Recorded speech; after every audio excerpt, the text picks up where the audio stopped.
Hi అండి, ఈనాడు తెలిసే with me అంజలిలో సివిల్ సర్వీసెస్ సిరీస్ ఉంది కదా. ఈరోజు కావలి మేఘనా is with me right now, 83rd rank. She is so beautiful with knowledge. Hi మేఘనా garu, welcome to my show. Very thank you. Thank you so much. Really ఇబ్బంది పెట్టానా ఇది interview కావాలి కావాలి అని? చాలా సంతోషంగా ఉందండి నిజంగా. ఇలాంటి అమ్మాయిలు, యంగ్ అండ్ డైనస్టిక్ అమ్మాయిలు సివిల్ సర్వీసెస్ అచీవ్ చేస్తే నిజంగా నేనే అచీవ్ చేసినంత సంతోషం పడిపోతూ ఉంటాను నేను. కంగ్రాచులేషన్స్ అండి. Thank you. యాక్చువల్గా మేము కూడా మేడంని, చాలామంది ఆఫీసర్స్ని చూస్తాం కదా, you always used to feel that మేము కూడా అలా అవ్వాలని. So it's a good day that we're also doing something. మా నాన్న ఎప్పుడు అనేవాళ్ళు అలా ఉండాలి, అలా చేయాలి అని. So I'm happy that he is seeing me like that and he'll see me in future. True. Like that officers. మీరు సివిల్ సర్వెంట్ అవ్వడానికి నాన్నగారి ప్రోద్బలం చాలా ఉంది. ఆయన ఇచ్చిన ఎంకరేజ్మెంట్ వల్లే మీరు ఇటువైపు వచ్చారని అంటారు, నిజమేనండి? అవును. యాక్చువల్గా అంటే చెప్పాలంటే నేనేమంటానంటే ప్రతిసారి my family everyone worked very well for me. అంటే అన్నీ కుదిరాయి నాకు. అంటే మా అమ్మ ఏంటంటే వెరీ స్ట్రిక్ట్, చిన్నప్పటి నుండి భయపడతాం అనమాట. సో చిన్నప్పటి నుంచి ఆ చదవాలి అనేది కూడా మమ్మీ వల్ల బాగా భయంతో భక్తితో చదివేవాళ్ళం. అప్పట్లో నాన్న అంత బిజీగా ఉండేవాళ్ళు చాలా ఆఫీస్ వర్క్లో. సో అలా చదువు పికప్ అయింది. దాని తర్వాత then I knew that I'm a good student because చిన్నప్పుడు మమ్మీ వల్ల బేసిక్స్ అవన్నీ ఎక్కడ తప్పులు పోలేదు. తర్వాత డాడీ ఏంటంటే ఒక పాయింట్ వచ్చాక he started picking it up and then he was like okay you have to do greater things. ఆయనకి ఏంటంటే it's always doing a great thing in life. Mummy కూడా అంతే. అంటే ఏముంది, పెళ్లి చేసుకుంటే ఏమొస్తుంది, బాగా ఆఫీసర్ అవ్వు, చదువు, అలా మాట్లాడతారు. అండ్ దాంతోపాటు మా చెల్లి ఏంటంటే వెరీ హార్డ్ వర్కింగ్. సో మొన్న నీట్ రాసింది పీజీకి, 16-17 గంటలు కూర్చొని చదివేది. So she's a pediatrician now నీలోఫర్లో. ఓకే. సో తన చదువు ముందు నా యూపీఎస్సీ చదువు ఎప్పుడు నాకు పెద్దగా కష్టం అనిపించలేదు. అదేదో నేను కింద మీద పడేసి చదువుతున్నాను అనే ఫీలింగ్ ఎప్పుడు రాలేదు. So every once efforts and వాళ్ళందరూ ఉన్న విధానం కూడా నాకు చాలా ప్లస్ అయింది. కానీ ఫస్ట్ అటెంప్ట్లో మీరు అచీవ్ చేస్తారని అనుకున్నారా? మీ వరకు చేయాలని ఉండింది చాలా. యాక్చువల్గా 2019లో నేను తీసుకున్నాను, అంటే ఫామ్ ఫిలప్ చేశాను. ప్రిలిమ్స్ రాయాలని లాస్ట్ మూమెంట్ దాకా అంటే ఏం ప్రిపేర్ అవ్వలేదు. యాక్చువల్గా ఏమైందంటే 2019లో నా జాబ్ వదిలేశాను. నేను జాబ్ మానేశాక జస్ట్ ఇంకా బుక్స్ కూడా ఏది ముట్టుకోలేదు. నాకు అస్సలు తెలియదు. చాలామంది ఈ అమ్మాయి 8 నుంచి 9 నుంచి చదివిందని అంటున్నారు, నేను విన్నాను. కానీ అసలు అలా కాదు. 19లో జాబ్ వదిలేసి అప్పుడు బుక్స్ తీసాను అనమాట, అసలు ఏంటిది, ఎలా చదువుతారని. అప్పుడు 19 అటెంప్ట్ ఊరికే ఒకసారి ప్రిలిమ్స్ ఇచ్చి చూద్దాం అనుకున్నాను. బట్ అప్పుడు ఏమనిపించింది అంటే అరే ఇది ఇస్తే ఇది ఖచ్చితంగా రాదు, ఫస్ట్ అటెంప్ట్ అనే పేరు పోతుంది కదా అని ఇవ్వకుండా స్కిప్ చేశాను. అప్పుడు ఏం చదవలేదు. సో 1 year చదివిద్దామని 2020లో ఫస్ట్ అటెంప్ట్ ఇచ్చాను. రావాలని ఫస్ట్ అటెంప్ట్లో చేయాలని ఉండింది చాలా, బట్ వస్తుందని ఎప్పుడు అనుకోలేదు. అసలు అటెంప్ట్ అనుకోలేదు. ఒకసారి మీరు పుట్టిన ప్లేస్, ఫ్యామిలీ గురించి, మీ ఎడ్యుకేషన్ అంతా ఎక్కడ అయింది? సో మా ఫాదర్ చాలా స్మాల్ విలేజ్, అంటే అక్కడ కర్ణాటక బార్డర్లో ఉంటుంది, వికారాబాద్లో, బషీరాబాద్ మండలంలో. So he comes from there. అంటే he is one person who studied very much. లైఫ్లో ఓన్లీ ఎడ్యుకేషన్ మీద నమ్మకం పెట్టుకొని he reach to very great heights right now. So అంటే ఇట్స్ అ స్మాల్ విలేజ్. నాకు తెలిసి చాలా రోజుల వరకు బస్ కూడా లేదు ఆ ఊరికి. సో అక్కడ నుంచి ఆయన చదువుకుని వచ్చారు. Now he's working as DISCOM, తెలుసు కదా మీకు, TSSPDCL, దాంట్లో డైరెక్టర్ కమర్షియల్, బోర్డ్ ఆఫ్ డైరెక్టర్స్లో ఈజ్ ది డైరెక్టర్ కమర్షియల్. మా అమ్మ షీఈ్ SBIలో చీఫ్ మేనేజర్గా వర్క్ చేస్తున్నారు. ఓకే.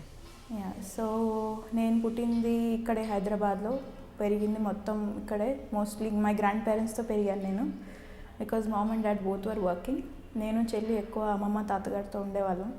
సో తాతగారు కూడా యాక్చువల్గా వెరీ క్రూషియల్ రోల్ అనమాట లైఫ్లో. All the ethics and morals and values, what we have to do అనేది ఆయన ఎక్కువ, అంటే ఫౌండేషన్ అంటారు కదా అలాగా. And then all my relatives చిన్నప్పుడు అలా పెరిగాము. స్కూల్ అంతా ఇక్కడే. చైతన్య స్కూల్ ఉంది కదా, అక్కడ నేను 10th కంప్లీట్ చేశాను. తర్వాత ఇంటర్మీడియట్ చేశాను ఇక్కడ కూకట్పల్లిలోనే, శ్రీ చైతన్య జూనియర్ కాలేజ్లో. ఓకే. దాని తర్వాత ఒకటేంటంటే మనకి చాలా ఇంజనీరింగ్ లేకపోతే డాక్టర్. సో డాక్టర్ అంటే నాకు అంత ఏమో నేను చేయగలుగుతాను అనిపించలేదు. అండ్ ఇంజనీరింగ్ వైపు నాకు ఇంట్రెస్ట్ ఎక్కువ ఉండింది. సో అది తీసుకున్నాను, not with passion but because of not so much of awareness and all of it. And engineering తీసుకున్నాక 4 yearsలో నాకు అర్థమైంది నేను ఒక చోట కూర్చొని పనిచేసే టైప్ కాదని. So IT was never a thing for me. అటువైపు వెళ్ళే అసలు అవకాశమే లేదు. దాని తర్వాత core engineering services were good, like electrical నాది, NIT వరంగల్లో ఎలక్ట్రికల్ చేశాను. సో కానీ మాకు అక్కడ ఆప్షనల్స్ ఉంటాయన్నమాట, తీసుకోవచ్చు ఎలక్ట్రికల్ ఇంజనీరింగ్ కాకుండా వేరే. నేను మేనేజ్మెంట్ తీసుకున్నాను. అప్పుడు నాకు అనిపించింది I can be a good manager. Front ఎండ్లో వర్క్ చేయడం అంటే నాకు చాలా ఇష్టం. ఎక్కువ జనాలతో తిరగడం, వాళ్ళతో మాట్లాడడం, కొత్త కొత్త జనాల్ని కలవడం. So management will be my thing అని చెప్పి డాడీ ఏమో అప్పుడు మరి యూపీఎస్సీకి వస్తావా అంటే నాకు అంత నమ్మకం లేదు. ఒకవేళ రాకపోతే ఓన్లీ బీటెక్తో ఉండిపోతానేమో, కెరియర్ బాగోదేమో, 3 years 4 years ఇక్కడ వెళ్ళిపోయి మళ్ళీ వెనక్కి వస్తే ఏమి ఉండదని చెప్పి. So but I always felt that this generation should have PG చేయాలని నాకు ఎప్పుడూ ఉండింది. సో ఎంటెక్ MBA అంటే short it was MBA for me. MTech నాకు అనిపించలేదు that I'm a techie person. So front ఎండ్లో ఉండాలి కాబట్టి I took up management. And as I expected I was doing well in my MBA also. IIM లక్నోలో నాకు seat వచ్చింది. Okay. నేను first ఇయర్లో ఇంటర్న్షిప్ చేశాను ITCలో,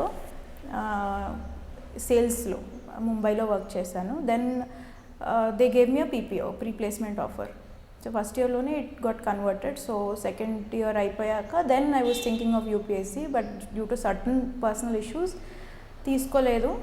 then I work there for 1 year. బెంగళూరులో ITCలో వర్క్ చేశాను. దెన్ ఐ గాట్ 24 ఏజ్లో. సో UPSC అనేది ఎప్పుడు at the back of the mind it was there. And ఇంకొక the best thing which happened with to me is ITCలో work చేసేటప్పుడు it's a sales job కదా, every day I use to be on the market. So I'm expose to so many different perspectives. అంటే చిన్న చిన్న cigarette షాప్కి రోజు వెళ్ళేదాన్ని, వాళ్ళ లైఫ్ చూసేవాళ్ళము. అండ్ చిన్న చాయ్ కొట్టు వాళ్ళు, auto drivers, these were the people with whom I interacted on daily basis. అదే నా వర్క్. ఓకే. ITCలో సేల్స్ కాబట్టి నేను ఒక రోజు చోట కూర్చొని మల్టీనేషనల్ కంపెనీలు చూపిస్తారు కదా, కార్పొరేట్ జాబ్స్ అంటే ఒక పెద్ద కంపెనీలో ల్యాప్టాప్ ముందు కూర్చొని, అది అలా కాదు. So I was very fortunate, నాకు అవకాశం దొరికింది. That point of time I felt very passionate about this thing in my life for the first time. అంతకుముందు UPSC అనేది it was more like a good option in career, it's like a good career base, you will do good things అనే. కానీ అక్కడికి వెళ్ళాక ఏమైందంటే దానివల్ల సమాజానికి ఎంత ఉపయోగపడతాము and at the same time సొసైటీకి ఎంత నీడ్ ఉంది గవర్నమెంట్ది అనేది తెలుస్తుంది. How much ever we criticise, 80 to 90% of the people would need that government support today's date, and that is important. So అప్పుడు ఐ ఫెల్ట్ దట్ ఏజ్ పెరుగుతుంది and this is what I want to feel like doing. Then I put my foot down and I said I'm going to resign. Then I resign and started preparing. This is my story. కానీ నిజమేనా 6 to 7 months మాత్రమే prepare అయ్యారట, కరెక్టేనా నేను విన్నది? అంటే 6 to 7 months అంటే first నేను జూన్లో వెళ్ళాను ఢిల్లీకి. జూన్లో వెళ్ళి నెక్స్ట్ ఫిబ్రవరి కల్లా వెనక్కి వచ్చి వచ్చింది కోవిడ్ వల్ల. సో కరెక్ట్గా కోచింగ్ అన్ని రోజులు తీసుకున్నాను. బట్ దాని తర్వాత మళ్ళీ 1 year మీకు సర్కిలే ఉంటుంది, అది సైకిల్ ఎగ్జామ్ సైకిలే 1 year అవుతుంది. సో ఆ 7-8 months అనేది కోచింగ్. దాని తర్వాత నా ఓన్ సెల్ఫ్ స్టడీ అవన్నీ జరిగాయి. సరే, మీరు కోచింగ్ తీసుకున్నప్పుడు అంతా ఢిల్లీలో తీసుకున్నారు. మీ సెల్ఫ్ స్టడీ అనేది ఎలా చేశారు? అంటే ఎక్కడ హైదరాబాద్లో లేదా మన తెలుగు రాష్ట్రాల్లో ఆస్పిరెంట్స్ ఎవరైతే ఉన్నారో వాళ్ళు సెల్ఫ్ స్టడీ ఎలా చేసుకోవాలి అని అంటే ఏం చెప్తారు? సో ఢిల్లీలో ఆ 6-7 months చదివిన తర్వాత బేసిక్ ఐడియా అనేది వచ్చింది నాకు. అంటే దేనికి టాపర్స్ వీడియోస్ చాలా చూసేదాన్ని. నా వీడియో చూసారా ఎప్పుడన్నా? చూసామండి. చెప్పరేంటి మీరు? చూసాము, అక్షయ్ సార్ది చూసాము. ఓకే. సో వినేవాళ్ళం, చాలా టాపర్స్ వీడియోస్ చూసాము. దానివల్ల ఏమవుతుందంటే మాకు తెలుస్తుంది యాక్చువల్గా కరెక్ట్గా చేస్తున్నామా లేదా అని చెప్పేసి. సో దాని తర్వాత ఒక ఐడియా వచ్చాక ఇంటికి వచ్చాం కాబట్టి ఇట్ హెల్ప్ మీ, కొంచెం అయినా నాకు నెక్స్ట్ ఏం చేయాలో తెలుస్తుందని. మార్చ్ టైం కల్లా ఒక బేస్ వచ్చింది. సో నేను ఇంకా నెక్స్ట్ ఏంటంటే చదివిన పేపర్సే ఉన్న లిమిటెడ్ సోర్స్ని రివైజ్ చేయడం. I think that is one of the good things that I did. ఎక్కువ సోర్సెస్ ఇంకా నేను ముట్టుకోలేదు. ఒక 6-7 months నా సోర్సెస్ చదువుకున్న తర్వాత వాటిని రివైజ్ చేయడం మొదలుపెట్టాను. మే కూడా కాదు, ఏప్రిల్ కల్లా we knew that prelims was getting postpone. So అప్పుడు నా ప్లానింగ్ అనేది స్టార్ట్ చేశాను. ఎలా ప్లాన్ చేసుకోవాలి next 1 year, because exam cycle 1 year ఉంటుంది కాబట్టి. So that was the most important thing. మీరు అన్నట్టు ఇప్పుడు if I have to tell any one self study ఎలా చేయాలంటే the most important thing is planning. You have to plan your day, you have to plan your months, you have to plan for the exam. First exam syllabus చూడాలి. ఏ స్టేజ్లో what are they looking for, అంటే ప్రిలిమ్స్లో they are trying to churn out people. So అక్కడ ఏంటంటే చాలా మటుకు questions మనకు తెలిసినవి తెలియనివి వస్తుంటాయి ప్రిలిమ్స్లో. సో అప్పుడు తెలియని క్వశ్చన్స్ని కూడా ఆ 2 hours ఎలా హ్యాండిల్ చేయాలి, ఏంటి ఆ ట్రిక్స్, వాటి మీద కాన్సన్ట్రేషన్ ఎక్కువ పెట్టాలి. తర్వాత మెయిన్స్ వస్తుంది, అంటే బ్రీఫ్గా చెప్తున్నాను. మెయిన్స్ వస్తుంది. మెయిన్స్లో ఏంటంటే ఉన్న సబ్జెక్ట్కి డెప్త్గా వెళ్ళాలి. అట్ ద సేమ్ టైం కొంచెం క్రియేటివ్గా రాయాలి ఆన్సర్స్. ఇందులో నేను ఎలా ఆలోచించేదాన్ని అంటే మెయిన్స్లో ఒకవేళ నా పేపర్ నాకే వస్తే అసలు నేను వేస్తానా, that was my point. And I believe I'm strong, అంటే టఫ్ జడ్జ్. సో నాకు నా ఆన్సర్స్ నచ్చేంత వరకు నేను దాంట్లో ఏదో మార్పులు చేస్తూనే ఉండదండి. ఫ్యాక్ట్స్ రాయడం కానీ, ఫ్లో చార్ట్స్ వేయడం కానీ. సో అది ఎలా చేయాలి అది కూడా మనం ప్లానింగ్ చేసుకోవాలి. దాని తర్వాత ఇంటర్వ్యూ ప్రాసెస్ లాస్ట్లో ఉంటుంది. సో నాకు ఎప్పుడైతే తెలిసిందో ప్రిలిమ్స్ ఇలా పోస్ట్పోన్ అవుతుందని, ఐ క్లియర్లీ న్యూ నా మెయిన్స్ నాకు తెలియదు ఎలా రాయాలో. సో 4 months కోవిడ్ వల్ల మాకు దొరికిన 4 monthsలో 3 months నేను ఎక్స్క్లూజివ్గా మెయిన్స్కి ఇచ్చాను నా ఆన్సర్ రైటింగ్ ప్రాక్టీస్కి. I think that made the whole difference. And COVID లేకపోతే మరి అయ్యేదో కాదు. కానీ ఆన్సర్ రైటింగ్ పాయింట్ ఆఫ్ వ్యూలో మీ ఉద్దేశ ప్రకారం ఎలా రాస్తే ఎక్కువ మంచి స్కోరింగ్ ఉండే అవకాశం ఉంది? ఒక్కటి ఏంటంటే పేపర్లో అన్నీ రాయాలండి. క్వశ్చన్స్ 20కి 20 questions డెఫినెట్గా రాయాలి. చాలాసార్లు 18 questions రాసి 2 వదిలేసిన 18 బాగా రాస్తే సరిపోతుందనే ఫీలింగ్, అంటే అది టాక్ అనమాట. ఢిల్లీలో నేను చాలాసార్లు విన్నాను. I don't think that works, because ఆ 18 questions మనం బాగా రాసాం అనుకుంటాం, కానీ మరి నిజంగా వాళ్ళకి నచ్చిందో లేదో నాకు తెలీదు. సో ఫస్ట్ 20కి 20 రాయాలి. దాని తర్వాత నేను 20 mark క్వశ్చన్స్లో మనకి క్రియేటివ్గా రాయడానికి స్కోప్ ఎక్కువ ఉంటుంది. 15 markersలో సారీ. సో ఫస్ట్ 15 markersతో స్టార్ట్ చేసేదాన్ని. స్టార్ట్ చేసి నేను పెట్టగలిగినన్ని డయాగ్రామ్స్ కానీ ఫ్లో చార్ట్స్ కానీ I use to put in the answers. And ఆన్సర్ని వాళ్ళు అడిగిన క్వశ్చన్స్లో భాగాలు ఉంటాయి. ఒకటే జస్ట్ 1 lineలో అడగరు. ఇది ఏంటి, అనాలిసిస్ ఏంటి, దీంట్లో ప్రాబ్లమ్స్ ఏంటి, సొల్యూషన్స్ ఏంటి అన్నట్టు 3-4 partsగా అడుగుతారు. ఆన్సర్ని ఎప్పుడు అలా డివైడ్ చేసేదాన్ని as per parts. And introduction ఎప్పుడు సింపుల్గా and at the same time ఏదన్నా ఒక ఇన్ఫర్మేటివ్ పాయింట్ ఇచ్చేలాగా 2-3 linesలో కంప్లీట్ చేసుకొని next come to those parts, exact parts. అడిగిన క్వశ్చన్కి ఆ పార్ట్స్లా డివైడ్ చేసుకుని every paragraph I use to make sure that I'm answering that particular భాగం అంటారు కదా, అది చేసుకుని ఇంకా లాస్ట్లో ఏమన్నా నా క్రియేటివ్గా నేను రాసాను అనిపిస్తే ఏదన్నా స్మాల్ ఎగ్జాంపుల్ కానీ అవన్నీ బాక్స్ చేసేదాన్ని. సో దట్ ఇన్విజిలేటర్ కనిపించేటట్టు, ఎవాల్యుయేటర్ కనిపించేటట్టు అవి రాసేసుకున్నాక ఇంక 10 markersకి వచ్చేదాన్ని. 10 markersకి వచ్చినప్పుడు నేను అంత క్రియేటివ్ వాటి మీద పెద్దగా ఫోకస్ పెట్టేదాన్ని కాదు. బట్ 10 markersతో ఎప్పుడు ఏం ప్రాబ్లం అవుతుందంటే ఒకసారి 15 రాసాక 10 markersకి వచ్చే టైం సరిపోదు. సో బాగా మ్యాప్స్ అవి వేసేదాన్ని. సో దట్ నాకు కంటెంట్ ఇదైపోతుందని, కంటెంట్ తక్కువ రాస్తూ డయాగ్రామ్స్ ఎక్కువ రాస్తూ అలాగా.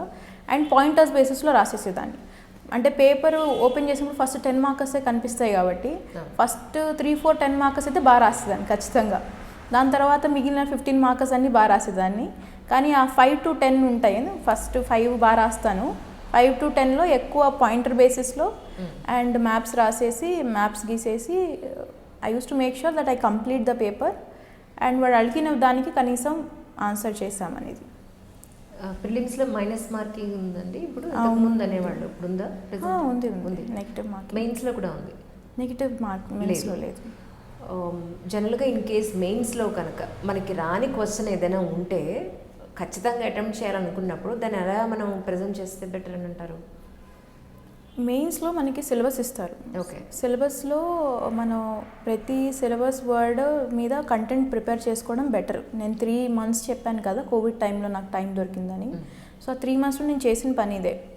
ఖచ్చితంగా నా సిలబస్ షీట్ తీసుకొని ఎవ్రీ వర్డ్ మీద నాకు కంటెంట్ ఉందా, కంటెంట్ అంటే అసలు సపోజ్ ఉమెన్స్ ఇష్యూ అనుకోండి, లేకపోతే ఎస్హెచ్జీస్ కానీ ఎడ్యుకేషన్ కానీ, ఉమెన్స్ అంటే వెంటనే ఉమెన్కి ఏమేమి ప్రాబ్లమ్స్ ఉన్నాయి ఈ ఇన్ టుడేస్ వరల్డ్, దాని మీద నాకు స్టాటిస్టిక్స్ ఉన్నాయా, ఫ్యాక్ట్స్ ఉన్నాయా నేను కోట్ చేయడానికి, అండ్ ఏమన్నా ఇష్యూస్ ఉంటే దానికి సొల్యూషన్స్ ఏంటి, స్టాండర్డ్ సొల్యూషన్స్ కొన్ని ఉంటాయి, కొన్ని మన ఓన్ క్రియేటివ్గా కూడా మనం థింక్ చేసి సొల్యూషన్స్ ఇవ్వచ్చు.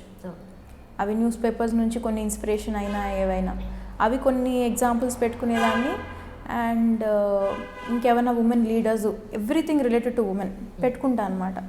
ఇంకా అలా మీరు నోట్స్ ప్రిపేర్ చేసుకున్నప్పుడు అవుట్ ఆఫ్ ద బాక్స్ అని లేకపోతే అవుట్ ఆఫ్ ద సిలబస్ అని మెయిన్స్లో పెద్దగా క్వశ్చన్స్ ఏం రావు.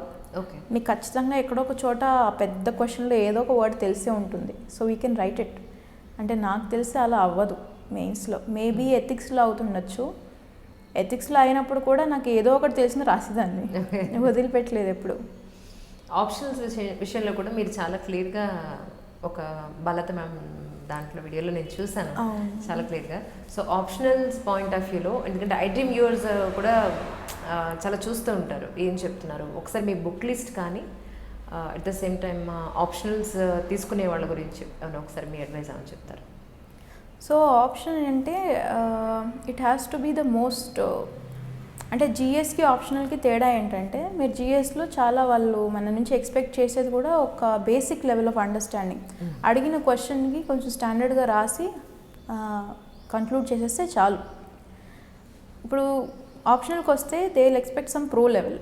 మీరు ఆప్షనల్ అంటే బేసిక్గా I'm good in the subject అని మనమే చూస్ చేసుకొని వాళ్ళకి ఇస్తున్నాం కాబట్టి you have to be very thorough with the subject. So ఏదన్నా మీ గ్రాడ్యుయేషన్ సబ్జెక్ట్ మ్యాచ్ అయితే it's good that we take it.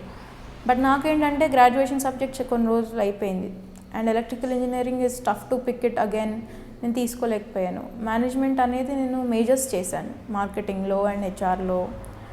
But management as a subject optional యూపీఎస్సీలో అన్నీ కవర్ అయి ఉంటాయి, హెచ్ఆర్, ఫినాన్స్ అన్నీ. సో అందుకని అది తీసుకోలేదు. సో మళ్ళీ నేను ఆప్షనల్ తీసుకోవడానికి వచ్చినప్పుడు ఇంకా ద యూజువల్ సబ్జెక్ట్స్ మిగిలాయి అనమాట. మళ్ళీ ఆర్ట్స్కి రావాల్సి వచ్చింది బికాజ్ నేను చేసిన గ్రాడ్యుయేషన్ అండర్ గ్రాడ్యుయేషన్ సబ్జెక్ట్స్ నాకు కరెక్ట్ అనిపించలేదు తీసుకోవడం. సో అప్పుడు సోషాలజీ తీసుకుంటే సోషాలజీ అనేది యాక్చువల్గా I felt it was very close to my heart.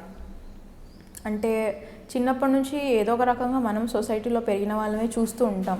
Like నేను చెప్పినట్టు ఐటీసీలో కూడా నాకు చాలా ఎక్స్పోజర్ ఉండింది. మొత్తం ముంబై సిటీ, బెంగళూరు సిటీ తిరిగేవాళ్ళం. అప్పుడు చాలాసార్లు చాలా విషయాలు కొన్ని తప్పనిపిస్తాయి. అరే వీళ్ళకి ఎంత కష్టం అవుతుందే, ఏం చేయలేకపోతున్నామనో, లేకపోతే ఎందుకు కొంతమంది some strata of the society is suffering are some strata of the society is అలా కానీ, లేకపోతే ఉమెన్కి వచ్చే కష్టాలు కానీ. So sociology deals with a lot of these aspects. So I always enjoyed and liked reading about them. So I felt that this is the right choice for me. Because if the optional is demanding for you to be a pro in certain subject, that means మీరు దాంట్లో చాలా reading చేయాలి, చాలా చదవాలి, బుక్సే కాదు articles అన్నీ. మీకు interest ఉన్న సబ్జెక్ట్ తీసుకుంటే అది ఎప్పుడు కష్టం అనిపించదు. సో అందుకని నేను సోషాలజీ తీసుకున్నాను, నాకు ఇష్టం కాబట్టి.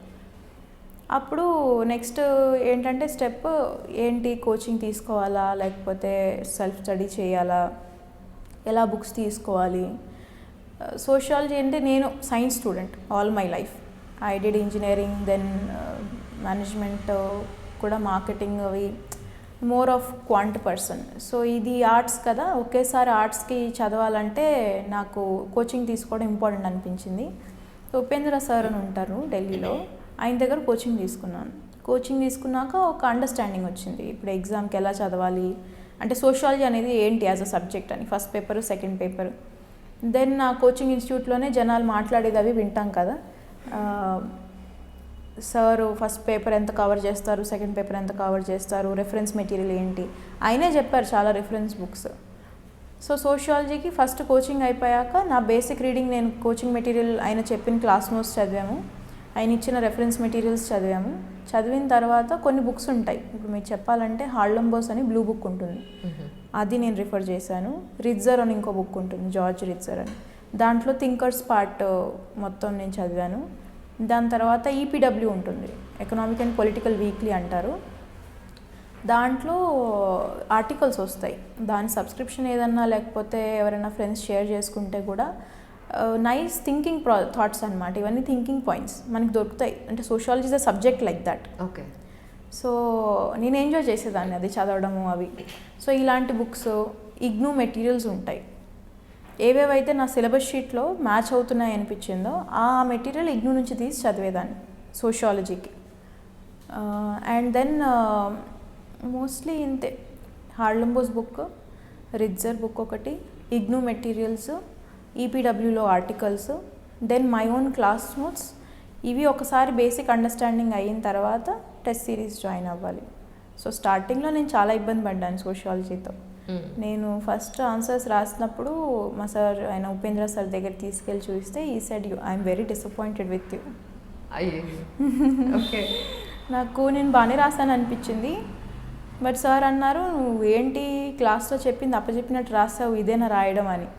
So then I understood, okay ఏదో వేరుగా రాయాలి. అది ఏంటో నాకు అర్థం కాలేదు. It took me around 2-3 months రాసిన ఆన్సర్లే రాసి కొత్తగా రాసి. ఫస్ట్ ఏంటంటే ఇంజనీరింగ్లో మేమేం చేస్తాము, ఒక ఫార్ములా తీసుకుంటాము, అది నేర్చుకొని ఇంకెక్కడెక్కడైతే ఆ ఫార్ములా అప్లై చేయొచ్చో ప్రాబ్లమ్స్ అన్నీ సాల్వ్ చేస్తాం. ఆర్ట్స్ అలా ఉండదు. అది నేర్చుకోవడానికి నాకు చాలా రోజులు పట్టింది. అది సైన్స్కి ఆర్ట్స్కి డిఫరెన్స్. సైన్స్లో ఈదర్ దెర్ ఇస్ 1 or 0 అయిపోయింది. అయితే మీరు ఒక స్టేట్మెంట్కి ఎస్ అంటారు, నో అంటారు. ఆర్ట్స్లో ఏంటంటే క్రిటికల్ అనాలిసిస్ అంటారు కదా, మీరు ఎస్ అంటారు, తర్వాత దానికే మీరే క్రిటిసిజం రాస్తారు, దాన్ని నో అంటారు, మళ్ళీ లాస్ట్కి ఇవన్నీ ఉన్నా సరే yes is the correct point అని మళ్ళీ ఎస్ ప్రూవ్ చేయాలి. తిప్పి రాయాలన్నమాట. తిప్పి రాసిన ఫ్లో ఉండాలి. కొంచెం దాని ఆన్సర్ రైటింగ్ అనేది డిఫరెంట్గా ఉంటుంది. సో అది నేర్చుకోవడానికి నాకు 3-4 months పట్టింది. ఒక్కసారి అది వచ్చాక then they was no looking back.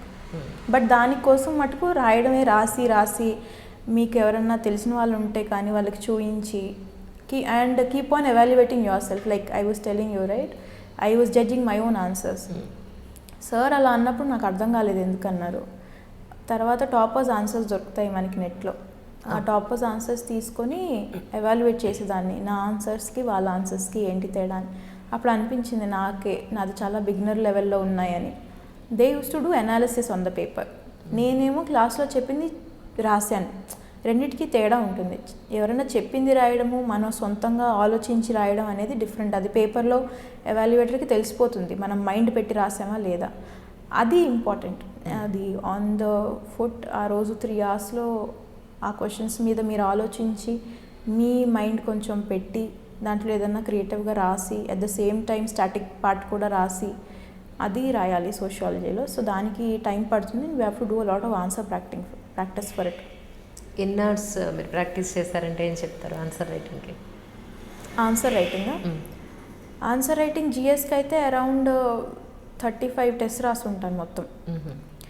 And సోషియాలజీకి నేను చాలా, అంటే టెస్ట్ పరంగా కాదు, ఎవ్రీడే నేను 1-2 questions తీసుకొని ప్రీవియస్ ఇయర్ పేపర్స్ క్వశ్చన్స్ తీసుకొని ప్రాక్టీస్ చేసి రాసి టాపర్స్ ఆన్సర్స్తో కంపేర్ చేసి చూసేదాన్ని. అంటే వాళ్ళ ఆన్సర్స్తో నాకు ఏమన్నా పొంతన ఉందా అని. అది కంపారబుల్ అనిపించేంత వరకు you have to keep practising it. చెయ్యి బాగా నొప్పి పుట్టేస్తుందంటారు. అయ్యో చాలా. అవునా? చాలా. ఏం చేస్తారు? అంతా ఈ నర నొప్పి వస్తుంది. Oh my God. సో ఇంట్లో కూర్చొని కూడా ఆన్సర్ రైటింగ్ రాసేటప్పుడు ఒక పేపర్ రాయాలంటేనే రోజు ఫస్ట్ టైం నేను ఒక జిఎస్ ఆన్సర్ కంప్లీట్ చేయడానికి 5 hours తీసుకున్నాను. పేపర్ 3 hours 5 hours తీసుకున్నాను. 5 hours తీసుకుంటే అప్పుడే అందరు నవ్వారు, 3 hours పేపర్స్ 5 hours రాస్తున్నావు గైనట్టే అని. This was in June.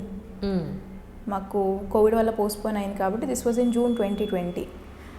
So అక్కడ నుండి మెల్లమెల్లగా టైం తగ్గించుకోవడము. అండ్ ఆ ఆన్సర్స్ కూడా 5 hours రాసిన బేసిక్ లెవెల్ ఆన్సర్స్ అవి. They not great answers. అంటే మీరు చాలా you have to keep revisiting చాలా కష్టపడినట్టే. You have to judge yourself, keep evaluating your own self. ఎవరో వచ్చి మనల్ని ఎవాల్యుయేట్ చేస్తారని చెప్పి మనం వెయిట్ చేయొద్దు, మనమే ఎవాల్యుయేట్ చేసుకుంటాం. అంటే ఏమవుతుందంటే చాలామంది ఆస్పిరెంట్స్ కూడా they themselves know that answer is not right, but they wait for someone else to say what's wrong. ఎందుకు మీరే చూడొచ్చు కదా, అంటే 22-23 ఇయర్స్కి వచ్చినప్పటికీ ఆ మాత్రం అవగాహన తెలిసిపోతుంది ఇది కరెక్ట్ అంటే వేరే వాళ్ళు రాసిన దానికి మనకి ఏంటి తేడా అని. We don't need the hand holding, should take that onus అని. I think that's where it's important. Resources ఇప్పుడు ఆన్లైన్లో మీడియంలో చాలా ఉన్నాయి. మనకి టాపర్స్ ఆన్సర్స్ అని కానీ లేకపోతే మోడల్ ఆన్సర్స్ అని కానీ కొడితే ఎన్నో వస్తాయి. సో వాటితో కంపేర్ చేసినా కనీసం మన లెవెల్ ఏంటి, మనం ఇంకా ఎంత ఇంప్రూవ్ అవ్వాలని తెలుస్తుంది. And this process of improving the answers kept on going for a very long time. నేను జూన్లో మొదలు పెట్టాను రాయడము, జూన్, జూలై, ఆగస్ట్ రాశాను. లేదు మే, జూన్, జూలై రాశాను. సెప్టెంబర్లో మళ్ళీ అక్టోబర్లో ఎగ్జామ్ కాబట్టి ఆగస్ట్ సెకండ్ వీక్ నుంచి సెప్టెంబర్ 2020 మళ్ళీ నేను ప్రిలిమ్స్ మోడ్లోకి వెళ్ళిపోయాను. అక్టోబర్లో ఎగ్జామ్ అయిన తర్వాత మళ్ళీ 2-3 మంత్స్ కూర్చొని మళ్ళీ answer writing practice. So completely 4 months 5 months answer practice చేశాను నేను. సోషాలజీకి చాలా కష్టపడ్డాను. జిఎస్లో నేను అన్నట్టు ఇందాక మీరు పాయింటర్స్ లాగా రాసి తప్పించుకోవచ్చు. ఏదన్నా మనకి కంటెంట్ తెలుస్తుంది, పాయింటర్స్ లాగా రాసేసి ఫ్లో చార్ట్స్ వేసేసి తప్పించేసుకోవచ్చు, మార్క్స్ వేసేస్తారు కూడా. అని సోషియాలజీలో ఏంటంటే అనలైజ్ చేయాలి మీరు ఆన్ ద పేపర్. అంటే ఫార్ములాస్ గురించి అడిగారు. సోషియాలజీలో మనం స్టాటిక్ సబ్జెక్ట్ చదువుతాం, మాకు స్టాటిక్ తెలుసు. ఫార్ములాస్ అనేవి చాలా డైనమిక్, అంటే మొన్న జరిగిన విషయం దాన్ని సోషియలాజికల్గా అనలైజ్ చేయాలంటే ఎవరు ఏ సోషియలాజికల్ అనాలిసిస్ మేము చదివి ఉండం కదా. అంటే ఏదో థింకర్ కానీ ఎవరైనా ప్రొఫెసర్ కానీ రాయాలి వాటి మీద, అది చదివి ఉండాలి. అది చదవలేదు అంటే మిగిలిన పార్ట్ అంతా మనం ఆలోచించడం రాసుకోవడమే. సో ఆ క్రిటికల్ అనాలిసిస్ అనేది ముందు నుంచే డెవలప్ చేసుకుంటే better. So for sociology student what I would advise it, రోజు వచ్చే న్యూస్ పేపర్లో ఇష్యూస్ ఉంటాయి కదండి, వాటిని తీసుకొని ముందర నుండే ఎలా అనలైజ్ చేయాలనేది డైలీ ఆ థింకింగ్ ప్రాసెస్ బిల్డప్ చేసుకుంటే ఇట్స్ బెటర్. అంటే ఇప్పుడు పేపర్లో మనకి సే ఏమున్నాయి, ఫార్మర్ సూసైడ్ ఇష్యూస్ వస్తాయి పేపర్లో. ఆ suicide issue, farmer suicide issue తీసుకుని తెలంగాణ ర్యాంక్స్ సమ్ అని వస్తుంది పేపర్లో. ఇక్కడ ఈ ఏరియాలో ఎక్కువ ఉన్నాయి, మహారాష్ట్రలో చాలా ఎక్కువ. సో సోషలాజికల్ యాంగిల్లో దాన్ని ఆలోచించాలి అంటే ఆ ఏరియాలోనే ఎందుకు ఎక్కువ అవుతున్నాయి, దాంట్లో మేలే ఎందుకు సూసైడ్ చేసుకుంటారు. మనకి ఈ మధ్య రిపోర్ట్స్ ఏమంటాయంటే females are as much involved in agriculture as men are, but why only men take up suicide, why don't female do that suicide. ఇవన్నీ రోజు పేపర్లో వచ్చేటప్పుడు ఆలోచించుకొని నోట్స్లా పక్కన పెట్టుకుంటే on the day of the exam it becomes very easy. Right. అంటే ఇప్పుడు మెన్ ఏంటంటే they have a social construct of being a provider. అంటే మన సొసైటీలో if the male is not able to provide for his family, his self identity is no more withstanding అనమాట. So that affects them psychologically very much, and because of these social pressures he succumbs to that social psychological pressure. ఇవి కొన్ని points సోషాలజీలో వీటి గురించి discussion ఎక్కువ ఉంటుంది. So ఇవన్నీ రాసుకొని పెట్టుకుంటే బెటర్ అన్నట్టు. మీరు ఒక వీడియోలో ఉన్నారు ఏంటంటే, ఇప్పుడు సపోజ్ ఈ ఎగ్జాంపుల్ తీసుకున్నాం, రైతులు పంట ఫెయిల్ అయిందనో లేకపోతే వర్షాలు వచ్చి ఇదైపోయిందనో మొత్తానికి అల్టిమేట్లీ పంట దక్కక సూసైడ్ చేసుకున్న రైతులు చాలామంది ఉన్నారు. ఒక ఆవేశం వస్తుంది, మన దేశంలో ఉన్న ప్రతి ఒక్కరికి కూడా అన్నం పెట్టే రైతు ఇలా సూసైడ్ చేసుకోవడం ఏంటి అని కొంచెం ఎడ్యుకేటెడ్స్ ఎవరికైనా సరే కాస్త కోపం వస్తుంది. అంటే మీరు ఆ వీడియోలో ఏం చెప్పారంటే, ఇలా జరుగుతుంది అని మనం ఆన్ ద పేపర్ మనం చెప్పడం అది కరెక్ట్ కాదు, దాన్ని యాజ్ ఇట్ ఈజ్గా వెళ్ళు, ఇలా చచ్చిపోతున్నాడని రాయడం అనేది కరెక్ట్ కాదు, something we need to appear on the paper అని అన్నారు. దాన్ని వెనుకున్న రీజన్ రాయమన్నాను. అది ఒక్కసారి నాకు ఒకసారి ఎక్స్ప్లెయిన్ చేస్తారా? అంటే యాక్చువల్లీ నాకే అర్థం కాదు, అంటే మనం నిజాన్ని రాయకూడదా అనేది ఒక క్వశ్చన్ నాది. నిజాన్ని రాయకూడదు అనేది కాదు, అంటే నాకు తెలిసి నేను చెప్పింది రైతుల గురించి కాదు, ట్రైబల్స్ గురించి.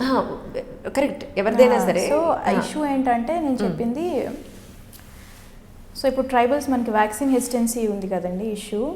సో వ్యాక్సిన్ హెసిటెన్సీ గురించి మనము పేపర్లో వస్తుంటుంది and it's a very well ఎథిక్స్లో కానీ ఎక్కడైనా సరే ఎక్స్పెక్టెడ్ అనమాట. మోర్ ఆర్ లెస్ అడిగే ఛాన్స్లు ఉంటాయి. మీ suppose you are posted as an SDM or DM in an area and there is vaccine hesitancy, no one's willing to take up vaccine, tribals, మీరు ఏం చేస్తారని అడుగుతారు. ఓకే, మనము అప్పుడు మోస్ట్లీ సివిల్ సర్వీస్ ఆస్పిరెంట్స్ అయినా ఎవరైనా సరే ఏం రాస్తాము, వాళ్ళ ముందుకెళ్ళి మనం వ్యాక్సిన్ తీసుకుంటాము. వాళ్ళ గ్రామ హెడ్స్ ఉంటారు కదా, పంచాయత్ హెడ్స్, వాళ్ళని వీళ్ళ ముందు తీసుకోమని చెప్తాము. ఇవి ఏంటంటే కొంచెం ఇవే ట్రస్ట్, ఇవే రాయాలి, చేయాలి కూడా. వాళ్ళు ఎలా అన్నా నమ్మకం కలిగించాలి, తీసుకున్నా మనకేం కాదు, తీసుకుంటే మంచి జరుగుతుంది. But this is a dead answer అని what I feel. Okay, dead answer అని ఎందుకు అంటున్నానంటే ఇట్స్ నోన్, మీరు బ్రెయిన్ వాడట్లేదు అందులో. Okay, right. ఇప్పుడు నేను సివిల్స్ కోసం చదువుతున్నానండి, daily I'm reading newspaper, daily I'm trying to understand things and I'm wanting to be a person who wants to go and serve on that platform కదా. ఇప్పుడు నేను ఎవరినన్నా అడిగాను, మిమ్మల్ని అయినా అడిగాను, మీరు అదే ఆన్సర్ ఇస్తారు. అవును, అది how is it sowing my calibre? అంటే నన్ను తీసుకోండి మీరు యూపీఎస్సీకి అని ఎలా నేను చెప్తున్నాను, మిమ్మల్ని కూడా చెట్టచ్చు కదా మీరు అదే ఆన్సర్ ఇస్తేను. సో అది డెడ్ ఆన్సర్ అని నా ఫీలింగ్స్. డిఫరెంట్ అని కాదు, యాక్చువల్గా అసలు ప్రాబ్లం ఏంటి మీరు తెలుసుకోండి, ప్రాబ్లం తెలుసుకొని దానికి సొల్యూషన్ ఇవ్వండి. ఇలా డెడ్ ఆన్సర్స్ ఇస్తే ఇట్స్ అ వెరీ పైన ఇచ్చినట్టు అని నేను నా ఉద్దేశం. అంటే రైతుల గురించి కూడా మీరు చెప్పినట్టు వాళ్ళ క్రాప్ ఫెయిల్యూర్ అవుతుంది కరెక్టే, బట్ మీరు అదొకటే చెప్తే అది డెడ్ ఆన్సర్ అనమాట. దాని వెనకాల ప్రాసెస్ ఏంటి, వాళ్ళు ఎందుకు నమ్మటం లేదు, అవి ఇంపార్టెంట్. సో ఇది ఆర్టికల్ యాక్చువల్లీ పేపర్లో వచ్చింది.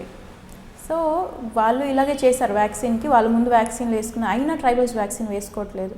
సో రీసెర్చ్ చేశారు, అంటే వెళ్ళి ట్రైబల్స్తో మాట్లాడడం ఎందుకు ఏమైంది. అప్పుడు వాళ్ళు ఏమన్నారంటే, మేము వ్యాక్సిన్ వేసుకుంటాం, మీ మీద మాకు నమ్మకం ఉంది, కానీ మాకు ఏదన్నా అయితే మాకు యాక్సెస్ లేదు. మీకున్నట్టు హాస్పిటల్స్ లేవు, మీకున్నట్టు 10 మంది వచ్చి అడిగే వాళ్ళు లేరు, సోషల్ మీడియా లేదు, వెంటనే పోస్ట్ చేసుకొని వాట్సాప్ చేసుకోవడానికి నాలెడ్జ్ లేదు. సో మాకేంటి అని. సో అప్పుడు మనకి తెలిసింది ఏంటంటే వాళ్ళకి కావాల్సింది ఆ నమ్మకం. సో వీళ్ళు ఏం చేశారంటే, ఇది మహారాష్ట్రలో జరిగిన విషయం, కొంతమందిని ఫస్ట్ వ్యాక్సిన్ వేయించి తర్వాత 3 రోజులు 4 రోజుల తర్వాత అంబులెన్స్తో ఆ గ్రామానికి వెళ్ళి మళ్ళీ విజిట్ చేశారు. అంటే వ్యాక్సిన్ వేసుకున్న వాళ్ళు 3-4 రోజుల తర్వాత బాగున్నారా అని. అప్పుడు గ్రామంలో అందరికీ ఏమనిపిస్తుంది, సరే మేము వేసుకున్నాం వీళ్ళని నమ్మి, వీళ్ళు కానీ మమ్మల్ని కేర్ చేశారు. So that is important. ఆ ప్రాసెస్ ఏంటి, అసలు రీజన్ ఏంటి, డెడ్ ఆన్సర్స్ రాయొద్దు. అసలు కరెక్ట్గా మీరు వాళ్ళ ప్రాబ్లం ఏంటి తెలుసుకొని రాయండి.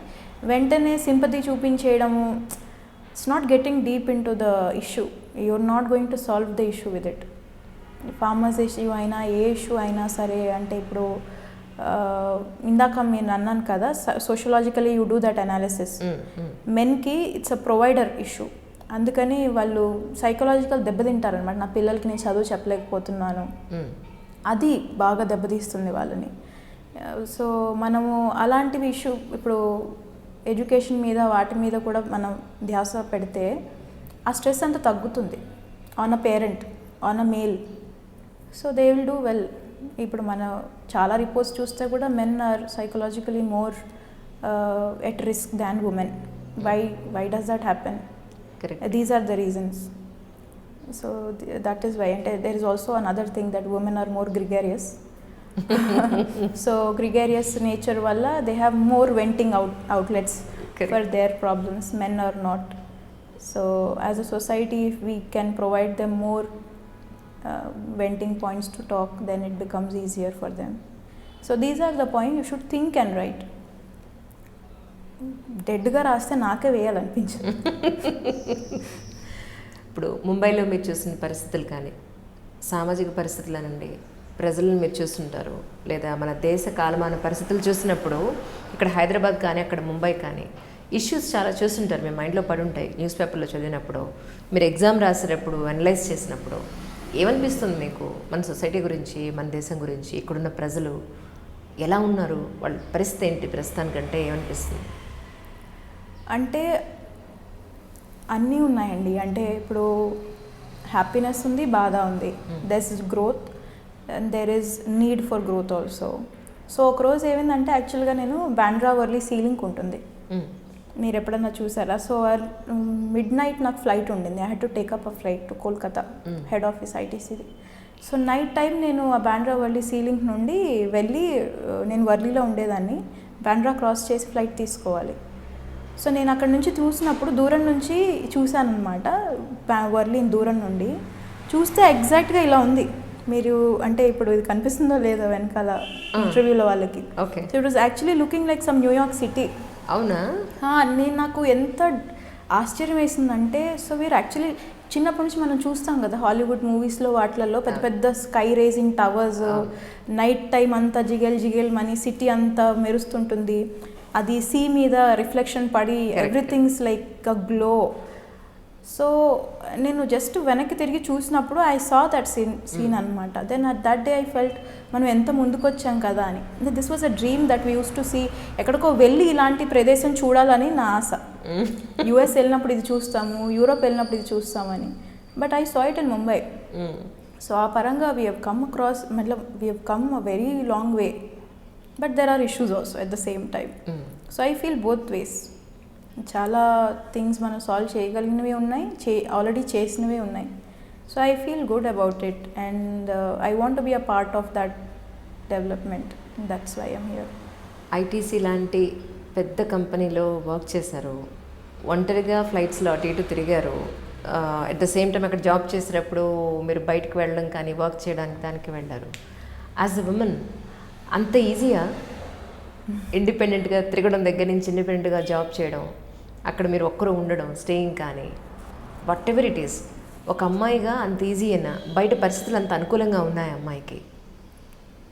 కొన్ని అంటే ఇప్పుడు Mumbai is a very nice city అండి. I like it very much.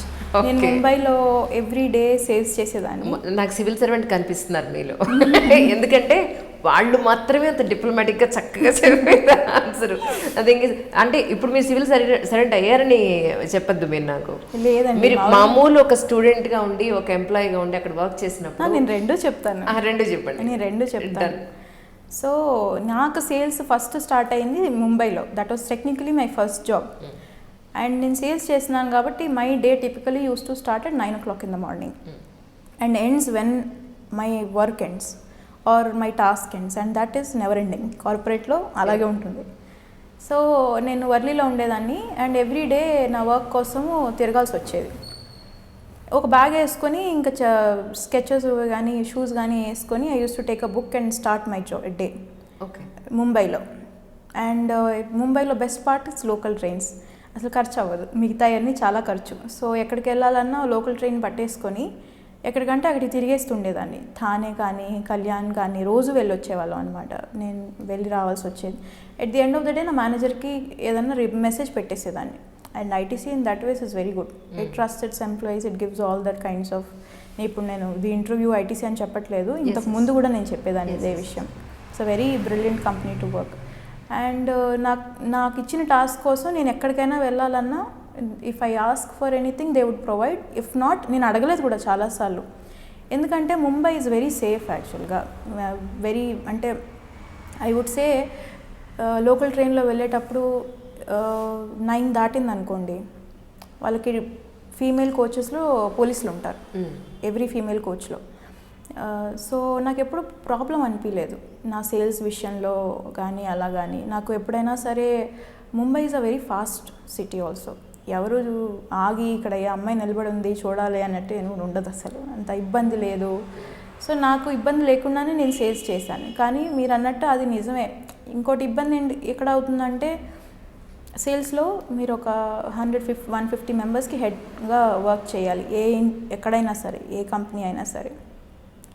But it's a very male dominant field, female dominant field కాదు అది. సో దాంట్లో to prove yourself as a good sales manager అనేది it's a tough task for a woman. So you have to cross that extra mile. So that becomes a difficult task even till today for woman. And నేను ముంబై కాబట్టి నేను బాగా చెప్పాను కదా, తిరిగాను మంచిగా. అదే ఢిల్లీ అయి ఉంటే నేను వణికేదాన్ని. ఢిల్లీలో ప్రిపేర్ అయ్యాను కదా. So it was a thing for me that 9 దాటిన తర్వాత నేను ఎప్పుడు ఒంటరిగా అయితే తిరగలేదు ఢిల్లీలో. మీకు ఆ సిటీ వైబ్ తెలిసిపోతుంది. Correct correct. సో ఎప్పుడు నేను ఒంటరిగా అయితే తిరగలేదు ఢిల్లీలో. సో ఇప్పుడు ముంబై అయినా వేరే ప్లేసెస్ అయినా అన్నీ ఇండియానే. ఒక ప్లేస్లో మనం ఇంత సేఫ్టీ ఇవ్వగలిగినప్పుడు ఇంకో ప్లేస్లో కూడా మనం ఇవ్వగలం. కరెక్ట్. కొంచెం దానికి వర్క్ చేస్తే సరిపోతుంది. కరెక్ట్. అంటే సేఫ్టీ పరంగా ఇది. ఇంకా నెక్స్ట్ వేరే విషయాలకు వస్తే అంటే ఇప్పుడు కెరియర్ వైజ్ కానీ అలా కానీ my parents are very very supportive. I'm very lucky to have them. అంటే 24కి when I'm quitting everything that I achieved in my life, అంటే my life was career wise more or less sorted. దాన్ని వదిలేసి రావాలన్నప్పుడు మా అమ్మ ఒకసారి అనేవాళ్ళు, అంటే ఇప్పుడు పెళ్లి చేసుకోవా నువ్వు, ఇప్పుడు చదివితే నువ్వు ఫస్ట్ అటెంప్ట్లో కొట్టినా you will become 26, first attempt కాదు సెకండ్ అన్నా థర్డ్ అన్నా 27, 28. how will you, when will you get married, that's important and but my father was like no, if this is what I wanted her to do, but this is finally అంటే నేను వెనక్కి తిరిగి వచ్చి చెప్పాను నాన్న నేను చేస్తానని. he was very happy that I have myself taken that decision and he always used to say one thing that నేను చేస్తాను అన్నప్పుడు మటుకు she'll do it. మనం ఎన్నిసార్లు పుష్ చేసినా చెయ్యదు కానీ తాను అనుకున్నప్పుడు చేస్తుంది కాబట్టి you have to give it అని. ఇది చాలాసార్లు వేరే అమ్మాయిల దగ్గర నేను చూడలేదు ఇంత సపోర్ట్. ఆ సపోర్ట్ కనుక వాళ్ళు పేరెంట్స్ కూడా ఇస్తే బాగుంటుంది, చాలా ముందుకు వస్తాం మనం, ఇంకా మెల్లగా అవుతుంది. ఇప్పుడు కావలి మేఘన పక్కన ఐఏఎస్ యాడ్ అవుతుందా ఐపీఎస్ యాడ్ అవుతుందంటారు? ఐఏఎస్ మొన్నే వచ్చింది సర్వీస్ లొకేషన్. మళ్ళీ ఏమైనా రాసే ఉద్దేశంలో ఉన్నారా? లేదు కదా. ఢిల్లీలో ప్రిపరేషన్కి మీరు వెళ్ళినప్పుడు అక్కడ వెదర్ చాలామందిని కొత్తగా వచ్చిన ఆస్పిరెంట్స్ని చాలా కన్ఫ్యూజ్ చేస్తుంది, అక్కడ వెదర్ చాలా టెన్స్డ్గా ఉంటుంది అనేది నేను కొంతమంది దగ్గర విన్నాను. నిజమేనా? అవును అవును. అది మీరు ఎంతవరకు హెడ్కి ఎక్కించుకుంటారనేది పాయింట్. ఓకే, మీరు ఎలా ఓవర్కమ్ చేశారంటే? అంటే ముందర నుండి ఆ ప్రెషర్కి సకం అవ్వద్దని మైండ్లో స్ట్రాంగ్గా పెట్టుకుంటే యూ వోంట్.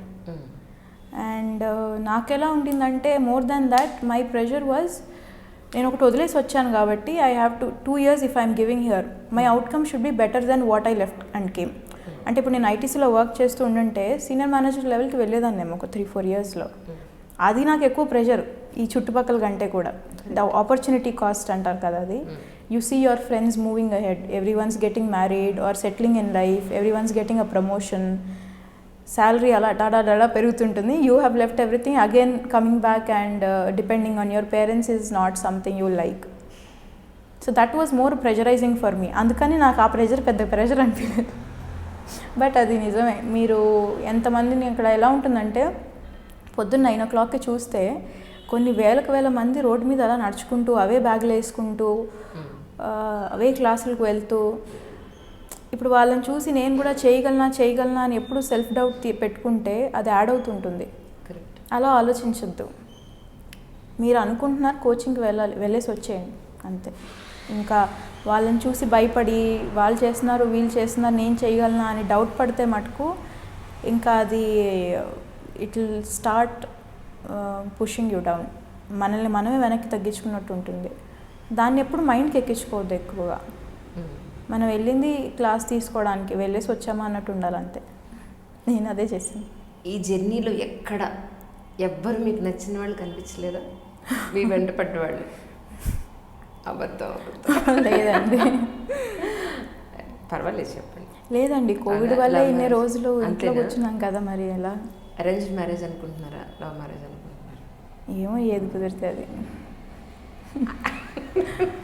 మీరు ఇప్పటి నుంచే ట్రైనింగ్కి వెళ్ళక ముందు నుంచే సివిల్ సర్వెంట్ యాటిట్యూడ్ వచ్చేసింది మీరు యాక్చువల్లీ. అయ్యో అలా కాదండి. ఇప్పుడు మరి ఏది తెలియనప్పుడు ఏది చెప్తాం? ఏదంటే అది ఏది కుదిరితే అది విల్సి. సరే, ఇప్పుడు ఫస్ట్ అటెంప్ట్లో సాధించారు, ఐఏఎస్ సాధించారు. అమ్మ నాన్న ఏమంటున్నారు ఇప్పుడు? ఈ ఇయర్ చేసుకోమంటున్నారా లేకపోతే ట్రైనింగ్ నుంచి వచ్చాక చేసుకోమంటున్నారా? వాళ్ళు ఏం మాట్లాడలేదు ఇంకా. ఒకటే ఏం చెప్పానంటే నా గురించి చెల్లి నా ఆపద్దని చెప్పాను అంతే. బికాస్ మా ఇద్దరికి 1 year గ్యాపే ఉంది. అది ఒకటి చెప్పాను వాళ్ళకి. ఎందుకంటే మీరు రావడానికి 1.5 years పడుతుంది. అదే. And she'll complete her PG soon. So తనకి వస్తే చేయండి అని చెప్పాను. ఎందుకంటే మా మమ్మీకి ఇది చాలా ఎక్కువ, పెద్దది అవ్వాలి, తర్వాత ఇది అవ్వాలి, పెద్దది అవ్వాలి, అదొక్కటి లైట్ తీసుకోమన్నాను. ఎవరికి ఎలా కుదిరితే అలా ఫస్ట్ చేసుకుంటే అది అయిపోతుంది. Then that thing when something comes up, we'll take it up then. Practically కూడా ఇప్పుడు మీరు ట్రైనింగ్కి వెళ్తే 1.5 year అవుతుంది అవును, lock రావడానికి. అయిపోతాం అక్కడ. ఆ తర్వాత మళ్ళీ జాయిన్ అవ్వడానికి కొంత టైం పడుతుంది. ఒక ప్లేస్లో మీకు అలొకేషన్ అది దాని గురించి చూసుకోవాలంటే అట్లీస్ట్ 2 years పడుతుంది. సో ఎవరు పాయింట్అవుట్ చేయడానికి కూడా ఇట్స్ ఏమంటారు genuine reason for it. So Yes, yes. ఎవరు పాయింట్అవుట్ చేయడానికి కూడా లేదు. సరే, మా కోసం చెప్పండి, అమ్మ నాన్న కూడా చూస్తారు కాబట్టి ఇంటర్వ్యూ. ఎలాంటి అబ్బాయి కావాలి? పోనీ 2 years తర్వాతే అనుకుందాం. ఎలాంటి అబ్బాయి అయితే మీకు సూట్ అవుతారని మీకు అనిపిస్తుంది? ఎందుకంటే ఇంతకు ముందులాగా ఒక 20 ఏళ్ల క్రితం లాగా అమ్మాయిలు ఏదో డిగ్రీనో పీజీనో చేసేసి హౌస్ వైఫ్లా ఉండిపోవడం, most of the people, very few people బయటకు వచ్చి ఉద్యోగాలు చేయడం అనేది జరుగుతూ ఉండేది. ఇప్పుడు పర్సంటేజ్ పెరిగింది.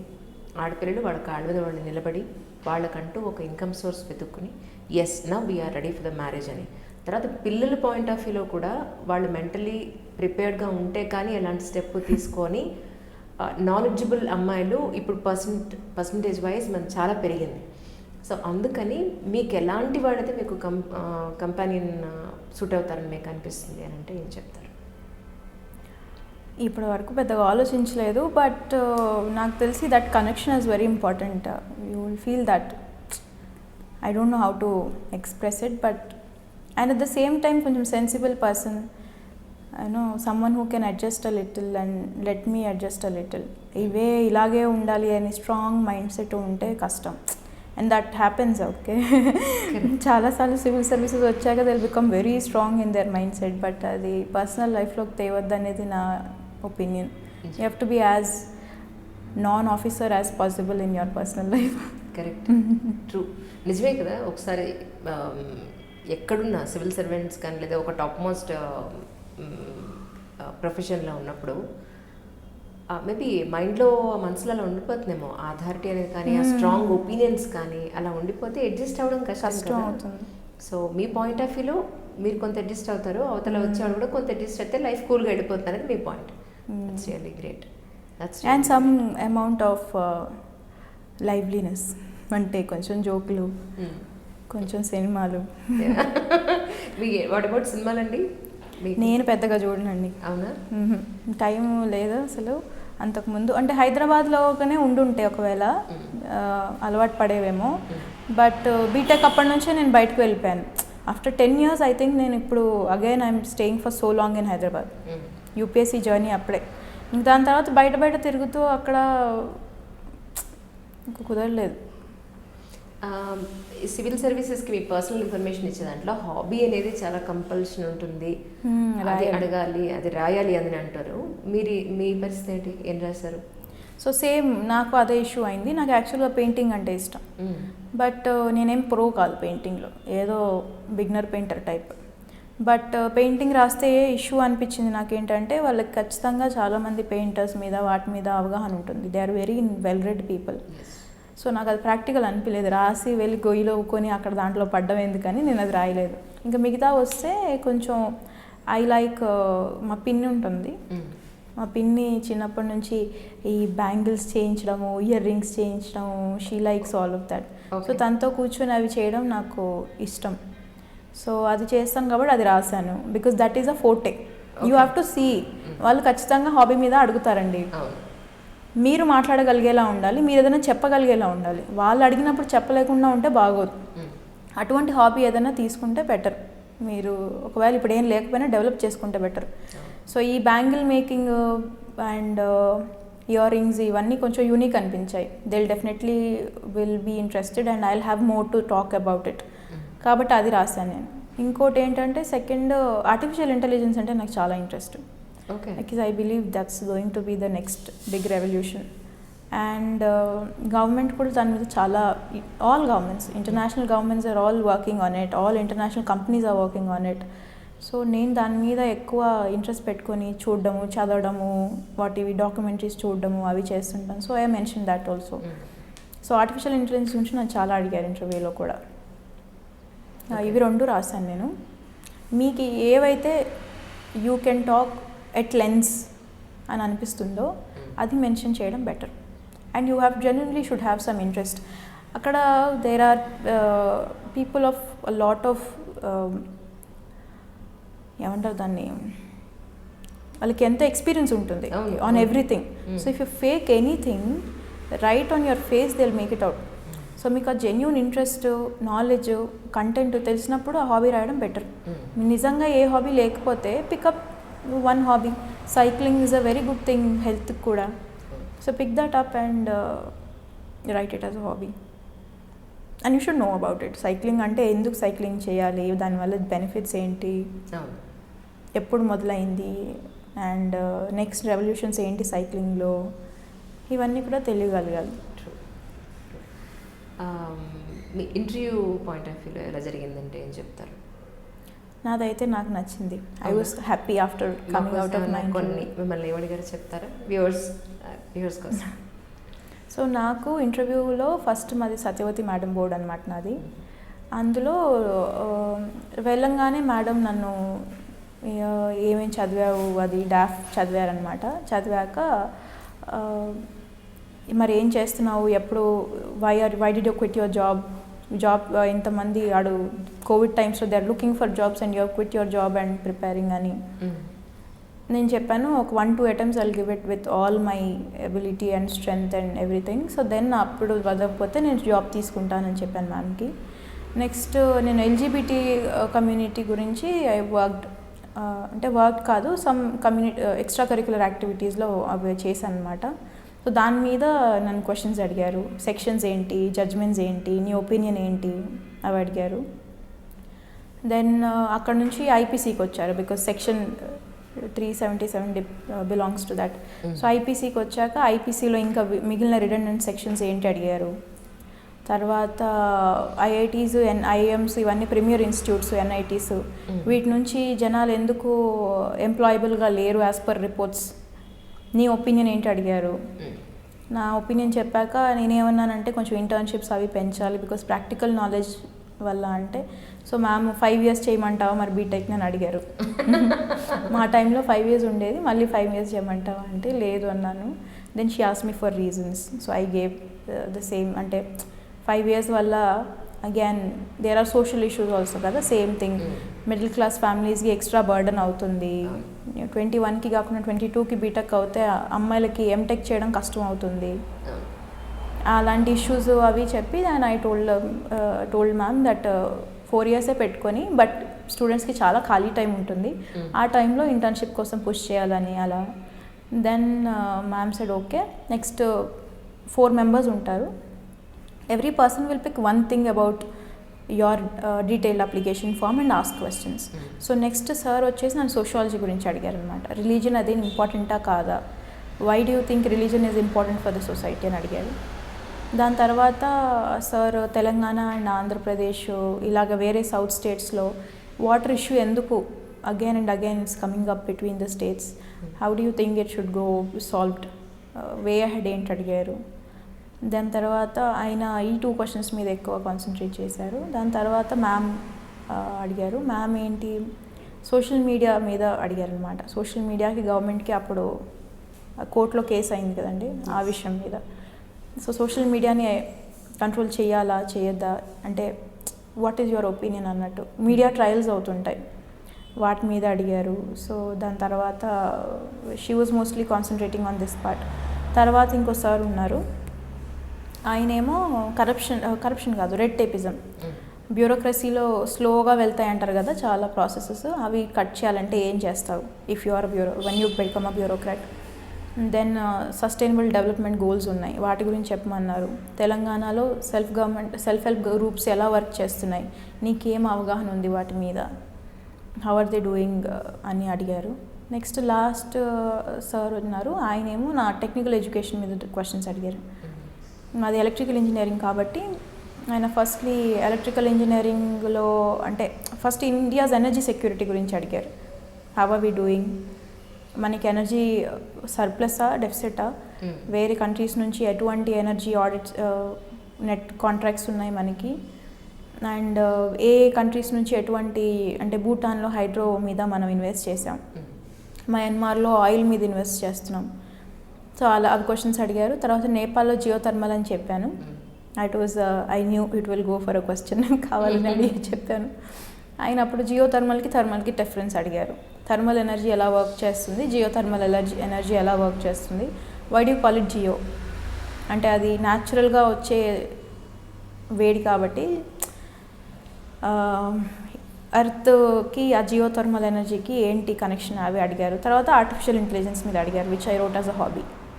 So sir asked about what is the biggest threat from AI, what do you think అన్నట్టు. ఇంకా తర్వాత అయిపోయింది. Chairperson ma'am your interviews over అన్నారు. యాక్చువల్లీ బట్ ప్రిపేర్ అయ్యి వెళ్తాం కదా, మనకి మన డాఫ్ మీద కంప్లీట్ అథారిటీ కంట్రోల్ ఉండాలి. You should know each and everything about your own self. ఒక స్మితా మ్యామ్ అనుకుంటాను, ఆవిడది ఒకసారి స్పీచ్ విన్నాను అనమాట. So she was asked to speak about leadership or something at women's day. So ఆవిడే ఫస్ట్ ఏమన్నారంటే, whether you become a good leader or not depends on how you lead yourself. Once you lead yourself అంటే you have to tell yourself I'm going to do this work and you have to make sure that you do it. మీరు మిమ్మల్ని lead చేసుకుంటేనే మీరు మిగతా వాళ్ళని lead చేసుకోగలరు అన్నట్టు. So same thing applies here also. మీరు మిమ్మల్ని అర్థం చేసుకుంటేనే సొసైటీని ఏదన్నా అర్థం చేసుకుంటారు. మీకు మీ గురించి తెలిసి ఉండాలి. Then only you will be able to solve other things. So that was very sure. I was very sure I should no, I should not go wrong in this. So అన్నీ ప్రిపేర్ అయ్యాను కాబట్టి కష్టం అనిపించలేదు. మీ ఊళ్ళో మిమ్మల్ని సన్మానం చేశారట, అవునా? ఎప్పుడండి, ఎప్పుడు జరిగింది? Around 1 month back. అవునా? ఎలా అనిపించిందండి? ఎందుకంటే అప్పటి వరకు అక్కడ పుట్టి పెరిగి ఆ ఊరి నుంచి ఇక్కడికి వచ్చి ఒక అచీవ్ చేసిన తర్వాత వాళ్ళు మళ్ళీ పిలవడం అంటే నేను అసలు ఎక్స్పెక్ట్ చేయలేదు అంత పెద్దగా ఉంటుందని. దే మేడ్ అంటే they were very happy. I was అంత పెద్దగా రిసీవ్ చేసుకుంటారని అనుకోలేదు. And they were so happy, genuinely they were very happy that someone from this village he's gone and done something. And that felt very inspirational actually to me.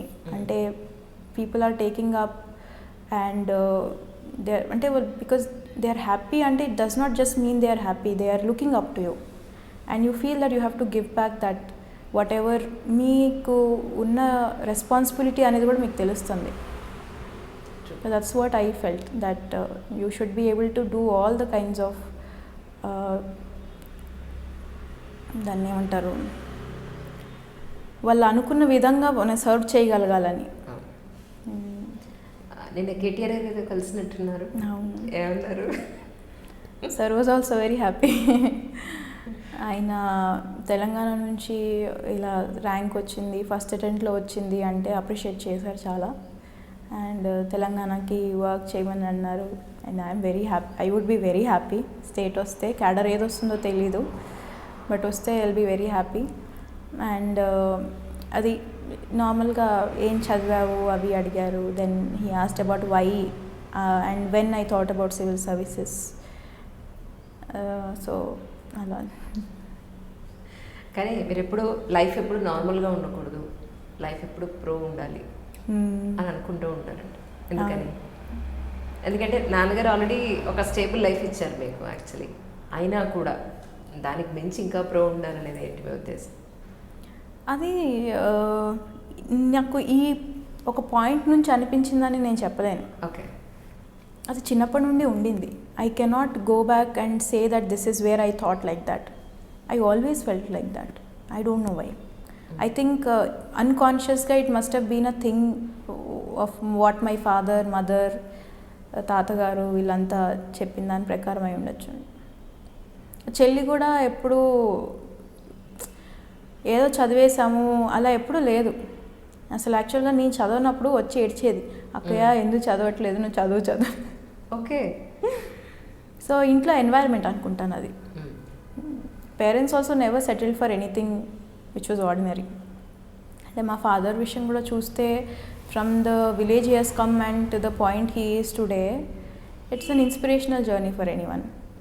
So when you grow అలా అని వాళ్ళు ఏం రోజు వచ్చి నువ్వు ఇది చదవాలి ఇలా చేయాలి సివిల్స్కి అలాంటివి ఏం లేవు. It's normal usual family. And వాళ్ళు ఎప్పుడూ చెప్పలేదు ఇలాగా ఇంత పెద్దగా ఉండాలి, you should become something, should have a pro అన్నట్టు. అలా జరిగింది. చిన్నప్పటి నుండి అది ఉండింది. I think it's more of a psychological thing, more like my mother. ఈ ప్రిపరేషన్ ఉన్నన్ని రోజులు కూడా సోషల్ మీడియాని పక్కన పెట్టారా అని అంటే? నేను సోషల్ మీడియా పర్సన్ కాదు. అవునా? I'm not. I'm trying to becoming one to keep up with the generation. So ఇంతకుముందు ఫేస్బుక్ ఒకటే ఉండేది, వాట్సాప్ వాడేదాన్ని. ఇన్స్టాగ్రామ్ అనేది నాకు మామూలుగానే లేదు, మొన్న క్రియేట్ చేశాను. సో ఫేస్బుక్ ఒకటి పక్కన పెట్టాను. అది కూడా ఫేస్బుక్లో నేను ఎవరితోనో ఇచ్చేస్తాను కాదు, గేమ్స్ ఆడేదాన్ని ఫేస్బుక్లో. సో గేమ్స్ ఆడొద్దని చెప్పి దానికి ఒకటి డియాక్టివేట్ చేశాను. But the rest WhatsApp, Telegram, everything was there. Just Facebook లేదు. అండ్ ట్విట్టర్, ఇన్స్టాగ్రామ్ ఇవి నాకు మామూలుగానే లేవు. సో నేనేం పక్కనేం పెట్టలేదు. సో సినిమాలు ఎక్కువ చూడరు, సోషల్ మీడియాలోనూ ఎక్కువ యాక్టివ్ లేరు. సో అలా జరిగింది. I'm not a boring person. Know what I mean to say, మీ ప్రిపరేషన్లో రిలాక్స్ అవ్వాలి అంటే మరి ఏం చేశారు అంటే? సినిమాలు చూస్తాను అంటే, కానీ ఇప్పుడు మీరు ఒక జానర్ అడిగి మీకు ఏది ఇష్టం అంటే నేను చెప్పలేను. ఏది పడితే అవి చూస్తాను అనమాట. ఓకే. అండ్ డాక్యుమెంటరీస్ అంటే నాకు చాలా ఇంట్రెస్ట్. ఏవో ఒకటి కొత్తగా తెలుస్తూ ఉంటాయి కదా వాటిలో. లైక్ చైనా మీద డాక్యుమెంటరీలు చూడడం అంటే నాకు చాలా interest. I'm like it feels like a brilliant fleet to me what they have made in 30 years. It's impossible. Something I don't think I could in my wildest dreams think of something such a drastic change. So అవి చూస్తుంటాను అనమాట. అసలు వీళ్ళు ఏం చేశారు, ఎలా వచ్చారు, అలాంటివి చూడడం అంటే నాకు చాలా ఇంట్రెస్ట్. గ్రాండ్ పేరెంట్స్తో దగ్గర పెరగడం, గ్రాండ్ పేరెంట్స్తో అట్లీస్ట్ కొంతకాలం అన్న టైం స్పెండ్ చేయగలడం అందరికీ దొరికే అదృష్టం కాదు. సో పేరెంట్స్ దగ్గర పెరగడానికి, గ్రాండ్ పేరెంట్స్ దగ్గర పెరగడానికి మీరు చూసే ఉంటారు చాలామందిని. అది మీ ఓన్ ఎక్స్పీరియన్స్ ఎలా ఉంది అంటే ఏం చెప్తారు? Actually we are fortunate, my parents are also fortunate కదా. ఆ టైంలో my mother and father could give time to their career. మమ్మల్ని అక్కడ వాళ్ళ దగ్గర ఉంచి. సో గ్రాండ్ పేరెంట్స్ దగ్గర వన్ మెయిన్ థింగ్ ఏంటంటే they give you time, they will mould your mind thinking అనమాట. పేరెంట్స్తో పెరిగిన వాళ్ళకు ఇది ఏది ఉంటుందంటే వాళ్ళు మన బాగోగులు చూస్తారు. ఏం చదువుతున్నామా లేదా, తిన్నామా లేదా, ఇవి చూస్తారు. గ్రాండ్ పేరెంట్స్ ఏంటంటే మీరు ఏది ఆలోచిస్తున్నారో గమనించగలరు, వాళ్ళకి ఆ టైం ఉంటుంది. అండ్ మా తాతగారు ఏంటంటే మాట్లాడేవాళ్ళు అనమాట బాగా మాతో. And I mean he was always knowing what we think, how we think.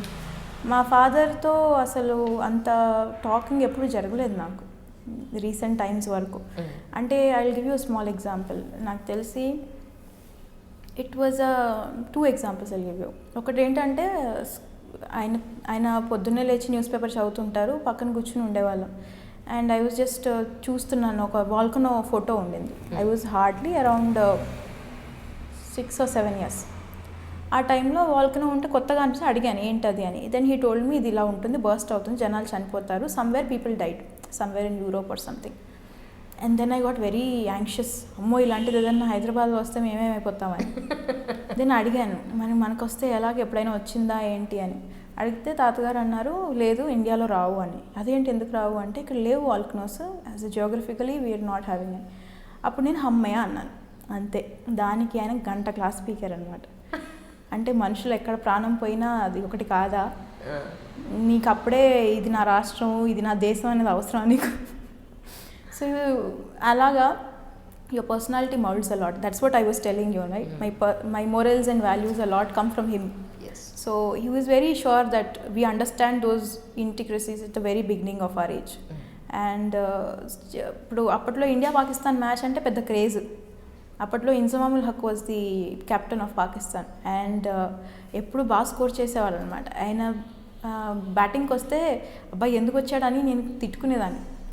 And ఒకరోజు ఆయన డకౌట్ అయినట్టున్నారు and India won the match and I made it a big point. I was celebrating, was hardly 11-12 years. అప్పుడు కూడా then he made me set. నువ్వు అసలు అంత ఆనందపడిపోవాల్సిన అవసరం ఏముంది, నిన్న ఆస్ట్రేలియా మీద గెలిచినప్పుడు ఎందుకు చేయలేదు, నువ్వు పాకిస్తాన్ మీద గెలిచినప్పుడు ఎందుకు చేస్తున్నావు, I you getting at what you are doing అని. You should not hate someone just because society is telling you something. You should not love something. You should have a reason for everything. You should think and take things rationally. Emotions kuda oka ardham undalanedi, like those things he was very particular. తాతగారు ఏం చేస్తుండేవారండి? ఆయన ages ఆఫీస్లో work చేశారు and he retired very long back, maybe when I was 10 years. Now he is retired and happily settled. ఇక్కడ దిల్సుఖ్ నగర్ దగ్గర ఉంటారు.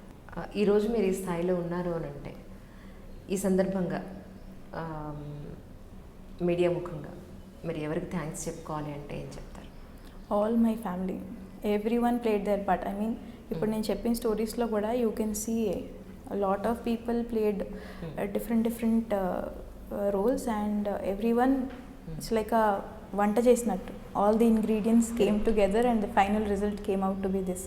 So it's not just me, my mother, father, తాతగారు, అమ్మమ్మ, పిన్ని, పెద్దమ్మ, ఎవ్రీ వన్, మామలు, మా చెల్లి, everyone played their own role and also social media. internet played a very big role. So I think major thanks to my family. Yeah. గురువులు అంటే Teacher. what your guru? Teachers ante I had different teachers at different phases of my life. So ikkada UPSC preparation lo there was one sir that I came across.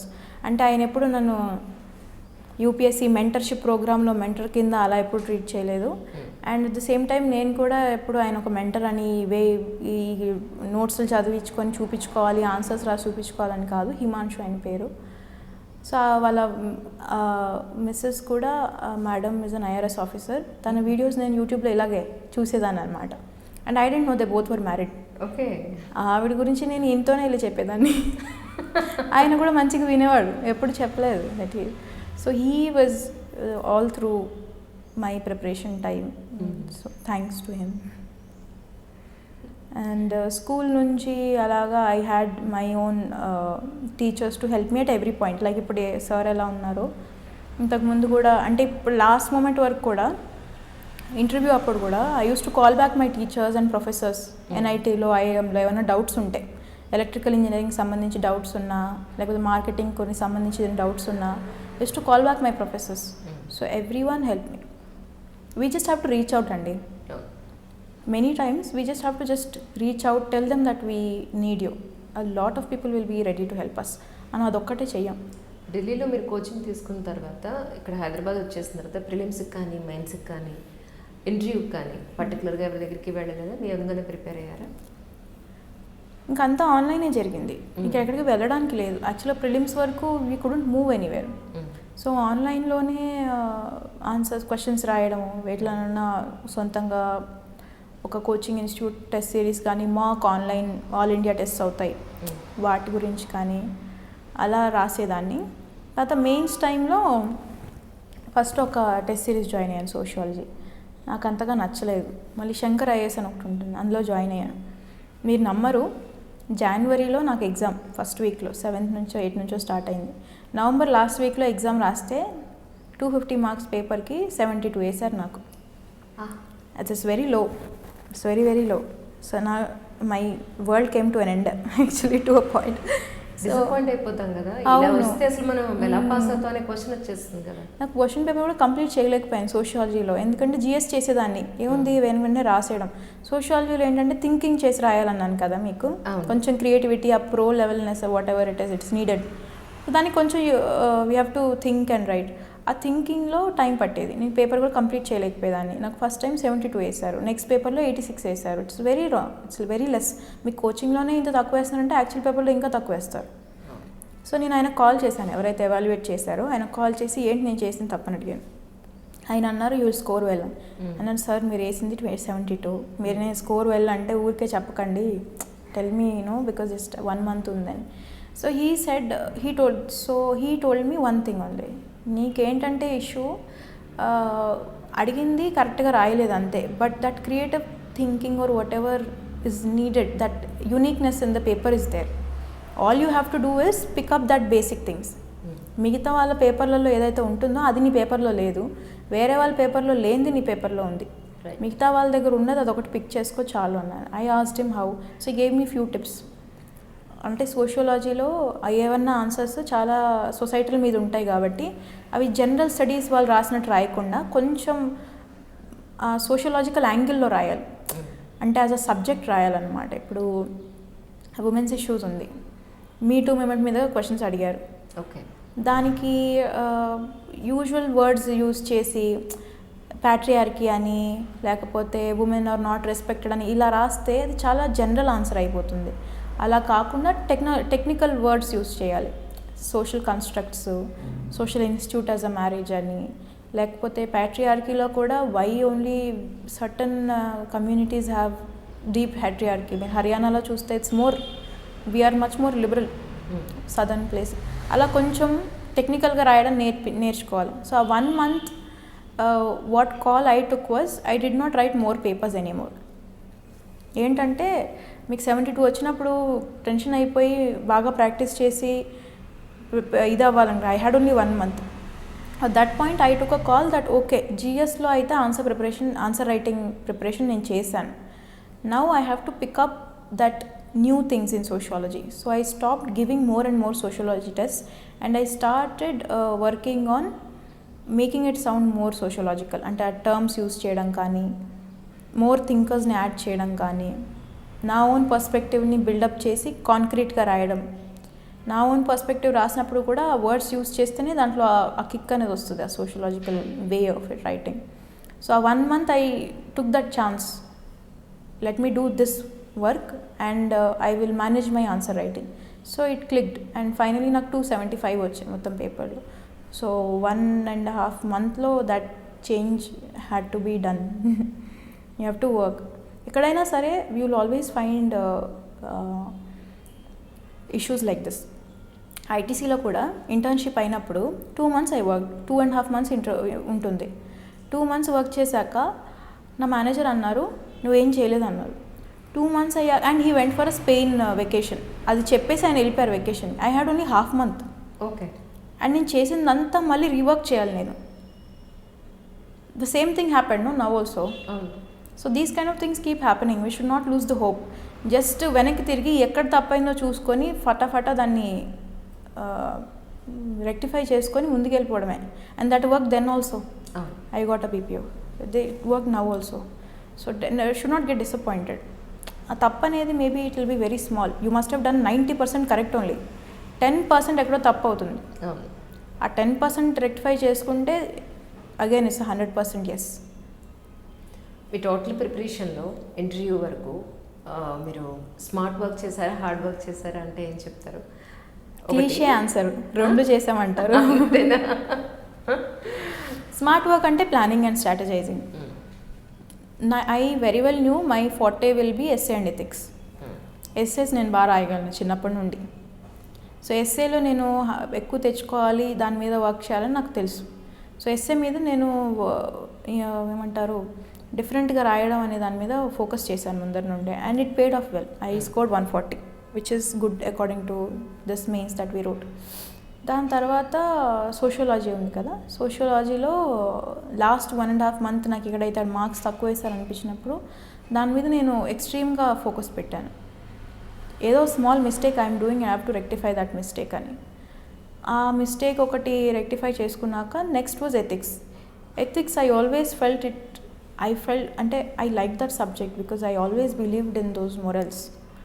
Being ethically right is very important to me. Like because it is put into my head by my తాతగారు. So దాని మీద కూడా చిన్న చిన్న points వెరైటీగా రాయడం, క్రియేటివ్గా రాయడం నాకు చాలా సరదా. సో ఈ పేపర్స్ మీద నాకు ఎక్కువ మార్క్స్ వస్తాయని నాకు తెలుసు. సో వాటి మీద నేను ఎక్స్ట్రా ఫోకస్ పెట్టేదాన్ని. That is how I think everyone also has to do. If you think that you can score well in certain top subjects or papers, should give more focus to it. So you will get more. At the end of the day ఏం చేయాలి, ఎక్కడో ఉన్న కొన్ని పేపర్స్లోనైనా అన్ని పేపర్స్లోనైనా you have to cross that average mark and go ahead. ఎందులో మీకు ఆ యావరేజ్ ఆ స్కోర్ ఎక్కువ వస్తుందో ఆ పేపర్స్ మీద ఎక్స్ట్రా ఫోకస్ పెట్టడం అనేది it's a smart thing to do. And at the same time hard work అంటే మిగిలిన జిఎస్ పేపర్స్కి వాటికి ఖచ్చితంగా పెట్టాల్సిన ఎఫర్ట్ అయితే పెట్టాల్సిందే. ఇప్పుడు యూపీఎస్సీలో చదవకుండా అయితే అసలు అవ్వదు, ఆ హార్డ్ వర్క్ లేకుండా అయితే అసలు అవ్వదు. So a 10 hours of 12 hours of toiling each day between the prelims and mains is a thing I think everyone does. It's not just me. So a hard work అనేది అందరూ పెడుతున్నారు. కొంచెం దాన్ని స్మార్ట్నెస్తో ఆ కాల్స్ ఉంటాయి, that decision, when to do what, when to take that call, that is becomes very important. Usual mistake ఏంటంటే మీకు అది తెలుస్తుంది ఆప్షనల్ వర్క్ అవ్వట్లేదని. లైక్ ఐ స్టెడ్ ప్రిలిమ్స్ తర్వాత నేను ఒక టెస్ట్ సిరీస్ జాయిన్ అయ్యాను, ఇట్స్ కాస్ట్లీ, నాకు అది నచ్చలేదు. ఇప్పుడు నాకు మిగిలిన 1 month నాకు ఇది నచ్చలేదు, వేరే టెస్ట్ సిరీస్ జాయిన్ అవ్వాలా లేదా అనే దాంట్లో వేస్ట్ చేస్తారు. అక్కడ 1 month పోతుంది. 1 month is equal to your 1 attempt. That people not understanding. You have to take that call, be fast, take that call. Okay, it's not working, next what. ఇప్పుడు ఆయన 72 వేశారు, ఎందుకు వేశారని చెప్పి ఏడ్చే బదులు call him, ask him what I did wrong, ask him why it should be, how it should have been done. And then చాలాసార్లు మమ్మల్ని కూడా అడుగుతారు, మీరు ఎలా చేశారు. మేము చాలాసార్లు చెప్తాం, okay this work, this doesn't work. ఎవరు ఇంప్లిమెంట్ చేయరు. When you are going and asking someone what, వాళ్ళు కూడా వాళ్ళ ఎక్స్పీరియన్స్ ఏదో ఒకటి చెప్తారు, you should implement it. That is the smart thing which is needed in UPSC. మనకు తెలుస్తూనే ఉంటుంది ఏవే చేయాలి, మనం చెయ్యం, లేట్ చేస్తాం, కాల్ తీసుకోము, those are the things. And మెయిన్స్కి అప్పుడు ప్రిలిమ్స్ అప్పుడు చెప్పాను కదా, నాకు ఫస్ట్ అటెంప్ట్ కాబట్టి కోవిడ్లో 4 months ఎక్స్ట్రా వచ్చినప్పుడు even my father was like, నీకు ప్రిలిమ్స్ ఫస్ట్ టైం కదా, నువ్వు మళ్ళీ ఇప్పుడు మెయిన్స్కి ఎందుకు చదువుతున్నావు అంటే, వేరే ఫ్రెండ్స్ కూడా, don't you think it is smart to work for prelims because it is your first prelims and prelims is known to be the tough part. You should have that confidence that okay prelims నేను ఇంకో 2 months చేస్తే I'm sorted, but మెయిన్స్లో అయితే నేను విరిగిపోతాను. So it's an emotional call also. మీ కళ్ళ ముందు ప్రిలిమ్స్ ఉంది, దాని మీద డౌట్ఫుల్గా ఉన్నారు, బట్ మనం అక్కడి వరకే చూస్తాం. నాకేంటంటే ఆ ప్రిలిమ్స్ క్రాస్ అయినా మెయిన్స్ ఖచ్చితంగా నాది క్రాస్ అవ్వదు. So what's the point? It's as equal as leaving the whole year only. ప్రిలిమ్స్లో మీరు ఫెయిల్ అయినా, మెయిన్స్లో ఫెయిల్ అయినా మళ్ళీ ప్రిలిమ్స్ రాసుకోవాల్సిందే. కానీ ఏం చేస్తారంటే, ప్రిలిమ్స్ అయిపోయి కనీసం మెయిన్స్ దాకా వెళ్తే మెయిన్స్కి వెళ్ళాలన్న ధైర్యం ఉంటుంది అని. ధైర్యం మీరు మెయిన్స్ దాకా వెళ్ళారో, ఇంటర్వ్యూ దాకా వెళ్ళారో అనేది కాదు, మీ ప్రిపరేషన్ మీద ఉండాలి. Even if you flunk it at prelims, you should know that your mains will go well or your interview should go well. అలా ప్లాన్ చేసుకోవాలి. So that 3 months of preparing for mains, though my prelims was not so great, and believing that I can complete it in August and September was a tough call, and that now is giving me the result also. Perfect. ఇంటర్వ్యూకి ఏ టైంలో వెళ్ళారు actually? Pochampally చీర. అవునా? Handloom, Telangana. Okay.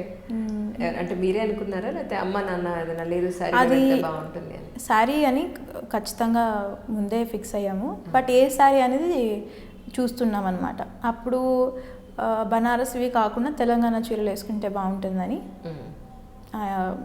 అనిపించింది. So Telangana అయినా ఆంధ్ర అయినా, so ఇవి ఉంటాయి కదా, గద్వాల్ చూశాను, తర్వాత నారాయణపేట చీరలు చూసాము, పోచంపల్లి చూసాము, అండ్ మంగళగిరి చీరలు ఇవన్నీ చూసాము. ఒకటి పోచంపల్లి శారీ మటుకు చాలా బాగా ఉండింది. It was looking very decent officer లాగా. సో చూసిన వెంటనే అందరికీ నచ్చింది అది. And I wore that black and white Pochampally. Okay okay. నిన్న కేటీఆర్ గారిని కలిసినప్పుడు కూడా సార్ కూడా పోచంపల్లి షాల్ ఇచ్చారు. హీ వాజ్ వెరీ అడమెంట్, హ్యాండ్లూమ్స్ని ప్రమోట్ చేయాలి, హ్యాండ్లూమ్ షాలే వేస్తానని చెప్పి ముందు వేరే షాల్ ఇచ్చినా మార్పించి అది ఇచ్చారు. Okay okay. ఫైనల్గా సివిల్స్ ఆస్పిరెంట్స్ అందరికీ డూస్ అండ్ డోంట్స్ అంటే ఏం చెప్తారు ఆల్ ఓవర్గా? డూస్ అంటే firstly planning and strategizing becomes very important. I think I picked it up from my MBA. MBA తర్వాత ఏమైందంటే లైఫ్లో you have to own up your life. మేము చేసే చిన్న చిన్న సేల్స్ కాల్స్ అయినా ఏవైనా మీరు ప్రతిరోజు ప్లాన్ చేసుకుంటారు కదా, మీ లైఫ్ నెక్స్ట్ ఇంకా అలాగే ఉండబోతుంది. Because once you're out of the student way, ఒకసారి స్టూడెంట్ లైఫ్ అయిపోయిన తర్వాత once you start as an adult life, you are responsible for every small thing. యూపీఎస్సీని కూడా you should treat it as like that. It's not an exam, it's like a thing you have to achieve in your life and you have to plan for it. So ఎలాగా చదవాలనుకుంటున్నారు, ఏది మీ weakness, మెయిన్సా ప్రిలిమ్సా, ప్రిలిమ్స్లో ఎక్కడ week, ఎందుకు week, మెయిన్స్లో మీ strengths ఏంటి, strengths మీద మీరు ఎలా ప్లే చేయాలి. క్రియేటివ్గా రాయడం అనేది that's my strength. I knew it from a very beginning. So దాని మీద నేను ఎక్కువ ప్లే చేసేదాన్ని. థింకర్స్ రాయడం కానీ ఏమన్నా పేర్లు గుర్తుపెట్టుకొని రాయడం అవి నాకు రావు. సో అది కొంచెం పక్కన పెట్టి దీని మీద ఎక్కువ రాస్తుందని. So planning and strategizing becomes very important. And ఇంకోటి ఏంటంటే the second thing is give each and every paper the same amount of effort that you're giving for GS. GS ఆప్షనల్స్కి ఎక్స్ట్రా ఎఫర్ట్ ఇచ్చేసి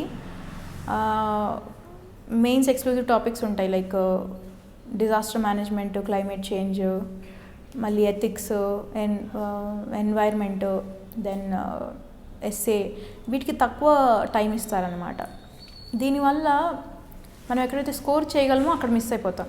ఇప్పుడు 100 మంది ఒక ర్యాట్ రేస్లో ఒకవైపు వెళ్తున్నారు, అందుకని మనం వెళ్తే కష్టం. మీకు ఎక్కడ వస్తుంది చూసుకోవాలి. You have to analyse and see. So అన్ని పేపర్స్కి you have to give all kinds of importance and due respect for those papers. Third, optional, be very very sure of what you are choosing. Optional is a make and break. మీరు ఎందుకు చూస్ చేసుకున్నారో optional అనడానికి మీకు ఒకసారి ఒక ఏమవుతుందంటే ఒక attempt అయ్యాక, సెకండ్ అటెంప్ట్ అయ్యాక ఆప్షన్లో తక్కువ వస్తున్నాయి అనుకోండి, యుల్ స్టార్ట్ థింకింగ్ వై నేను మార్చుకోవాలి. That becomes a headache. First you have to be very sure why you are picking that optional. Because ఒకసారి ఆప్షనల్ మీరు కరెక్ట్గా చేసుకుంటే మీకు మీరు జిఎస్లో ఎంత బాగా చేసినా ఆప్షన్లో తక్కువ వస్తే మీ సర్వీస్ పడిపోతుంది. ఐఏఎస్ అనుకుంటే మీకు అది రాకపోతుండొచ్చు, లేకపోతే డిఫెన్స్ సర్వీస్ అవి వస్తాయేమో. So picking optional becomes very important and you should know why you picking that optional. ఎవరో చెప్పారని, ఫ్రెండ్స్ తీసుకుంటున్నారని కాకుండా మీకు వర్క్ అవుతుందా లేదా అనేది అనలైజ్ చేసుకోవాలి first. These are 3 points, and the final important point is you should know why you are doing civil services. It has to be very very sure and strong. Unless you have it very strongly in yourself, adi cheyadam anedi complete ga it's mentally tiring, psychologically tiring, physically tiring, financially also tiring.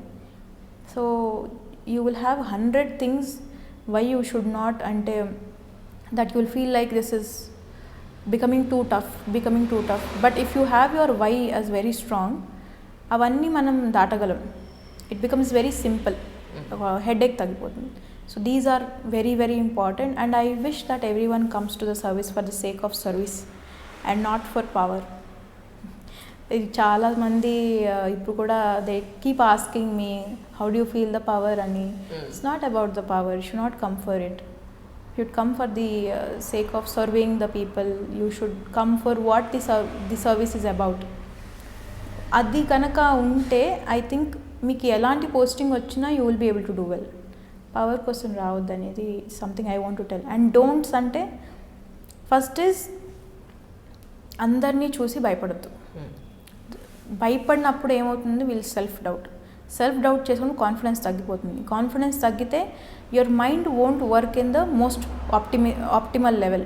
Mind work చేయనప్పుడు you won't perform well. అది మళ్ళీ stress అవుతుంది, మళ్ళీ your confidence drops. So don't be intimidated by the number of people who are writing it, or the number of people who are having so many degrees behind them and writing the exam. How that becomes an issue. స్టార్టింగ్లో ఏమన్నారు చాలాసార్లు, okay you have this NIT IIM degrees, you should be easy for you. అలా ఏం కాదు. చాలామంది IIMs నుంచి వచ్చి రాసి రాకుండా 2 years 3 years ఇక్కడ పోయి మళ్ళీ కార్పొరేట్లో సేమ్ లెవెల్ నుంచి స్టార్ట్ అయిన వాళ్ళు ఉన్నారు. జస్ట్ డిగ్రీస్ చేసి ఫస్ట్ అటెంప్ట్లో కొట్టిన వాళ్ళు కూడా ఉన్నారు. This exam is very very equal basis అనమాట. ఎక్కడ డిస్క్రిమినేట్ చేయదు. It's as tough as it is to every one. ఎంత మీరు డిగ్రీలు చేసినా ఇది అడిగేది వేరేది కదా. So don't fear. కాన్ఫిడెన్స్ ఎప్పుడు పెట్టుకోవాలి, ఎప్పుడు భయపడొద్దు. And second thing, don't go in start anything on a negative phase. లైఫ్లో ఒకసారి అంటే ఇప్పుడు వాడికి చాలాసార్లు మనకి ఏమైంది, మనం ఎందుకు చేయలేకపోతున్నాం అనే దానికి ఆన్సరు వాడికి ఏదో ఉంది కాబట్టి వాడికి వచ్చింది అనే దాంతో రిప్లైలు ఇస్తారు. I've seen it in many places, many యూట్యూబ్లో కమెంట్స్ అవి చూస్తుంటాను. You should never be negative in life, even for this exam or for anything else also. ఆ అప్రోచ్తో మొదలైతే అన్నీ నెగిటివ్గానే ఉంటాయి. And you will start blaming everything and life becomes tough. UPSC కూడా టఫ్ అయిపోతుంది అప్పుడు. So that negativity is so much in Delhi. మీరు అన్నారు కదా, అదంతా ఆ ఎన్వైర్న్మెంట్ అంతా కొంచెం భయంగా కనిపిస్తుందని. This because of it. So much of negativity, so much of tension, stress, that should not be there. And thirdly, మీకు ఇంకోటి people don't reach out. Something I learned in MBA. మనకి చాలా మన ప్రాబ్లమ్స్ వెళ్ళి ఎవరికన్నా చెప్తే సాల్వ్ అయిపోతాయి వెంటనే. ఇలా మనం చెప్పము, మనం రీచ్ అవుట్ అవ్వము. మన ప్రాబ్లం ఏంటి, మీరు ఆన్సర్స్ కొన్నిట్లో రాయలేకపోతున్నారు, మీకు ఎవరో టాపర్ కాంటాక్ట్ ఉంది, మీరు అడగండి. వాళ్ళు ఆ రోజు రిప్లై చేయలేకపోతే మళ్ళీ చేస్తారేమో, because they will be tied up in a lot of things. లేకపోతే మీ మెంటర్ ఉన్నారు, ఒక 2 సార్లు రిప్లై ఇవ్వలేదు అనుకోండి, ఇంక మానేస్తారు. He's not doing it. మీ పని మీరు వినాలి, మీరు వెంటపడాలి, మీరు చేయించుకోవాలి. పని జరిగించుకోవడం కోసం you have to do it. మీకే యూజ్ అవుతుంది తర్వాత. These are the things I want to tell. Meghna, thank you so much once again. Thanks a lot. Thank you. Such a great information what you have given. Thank you Anjali గారు.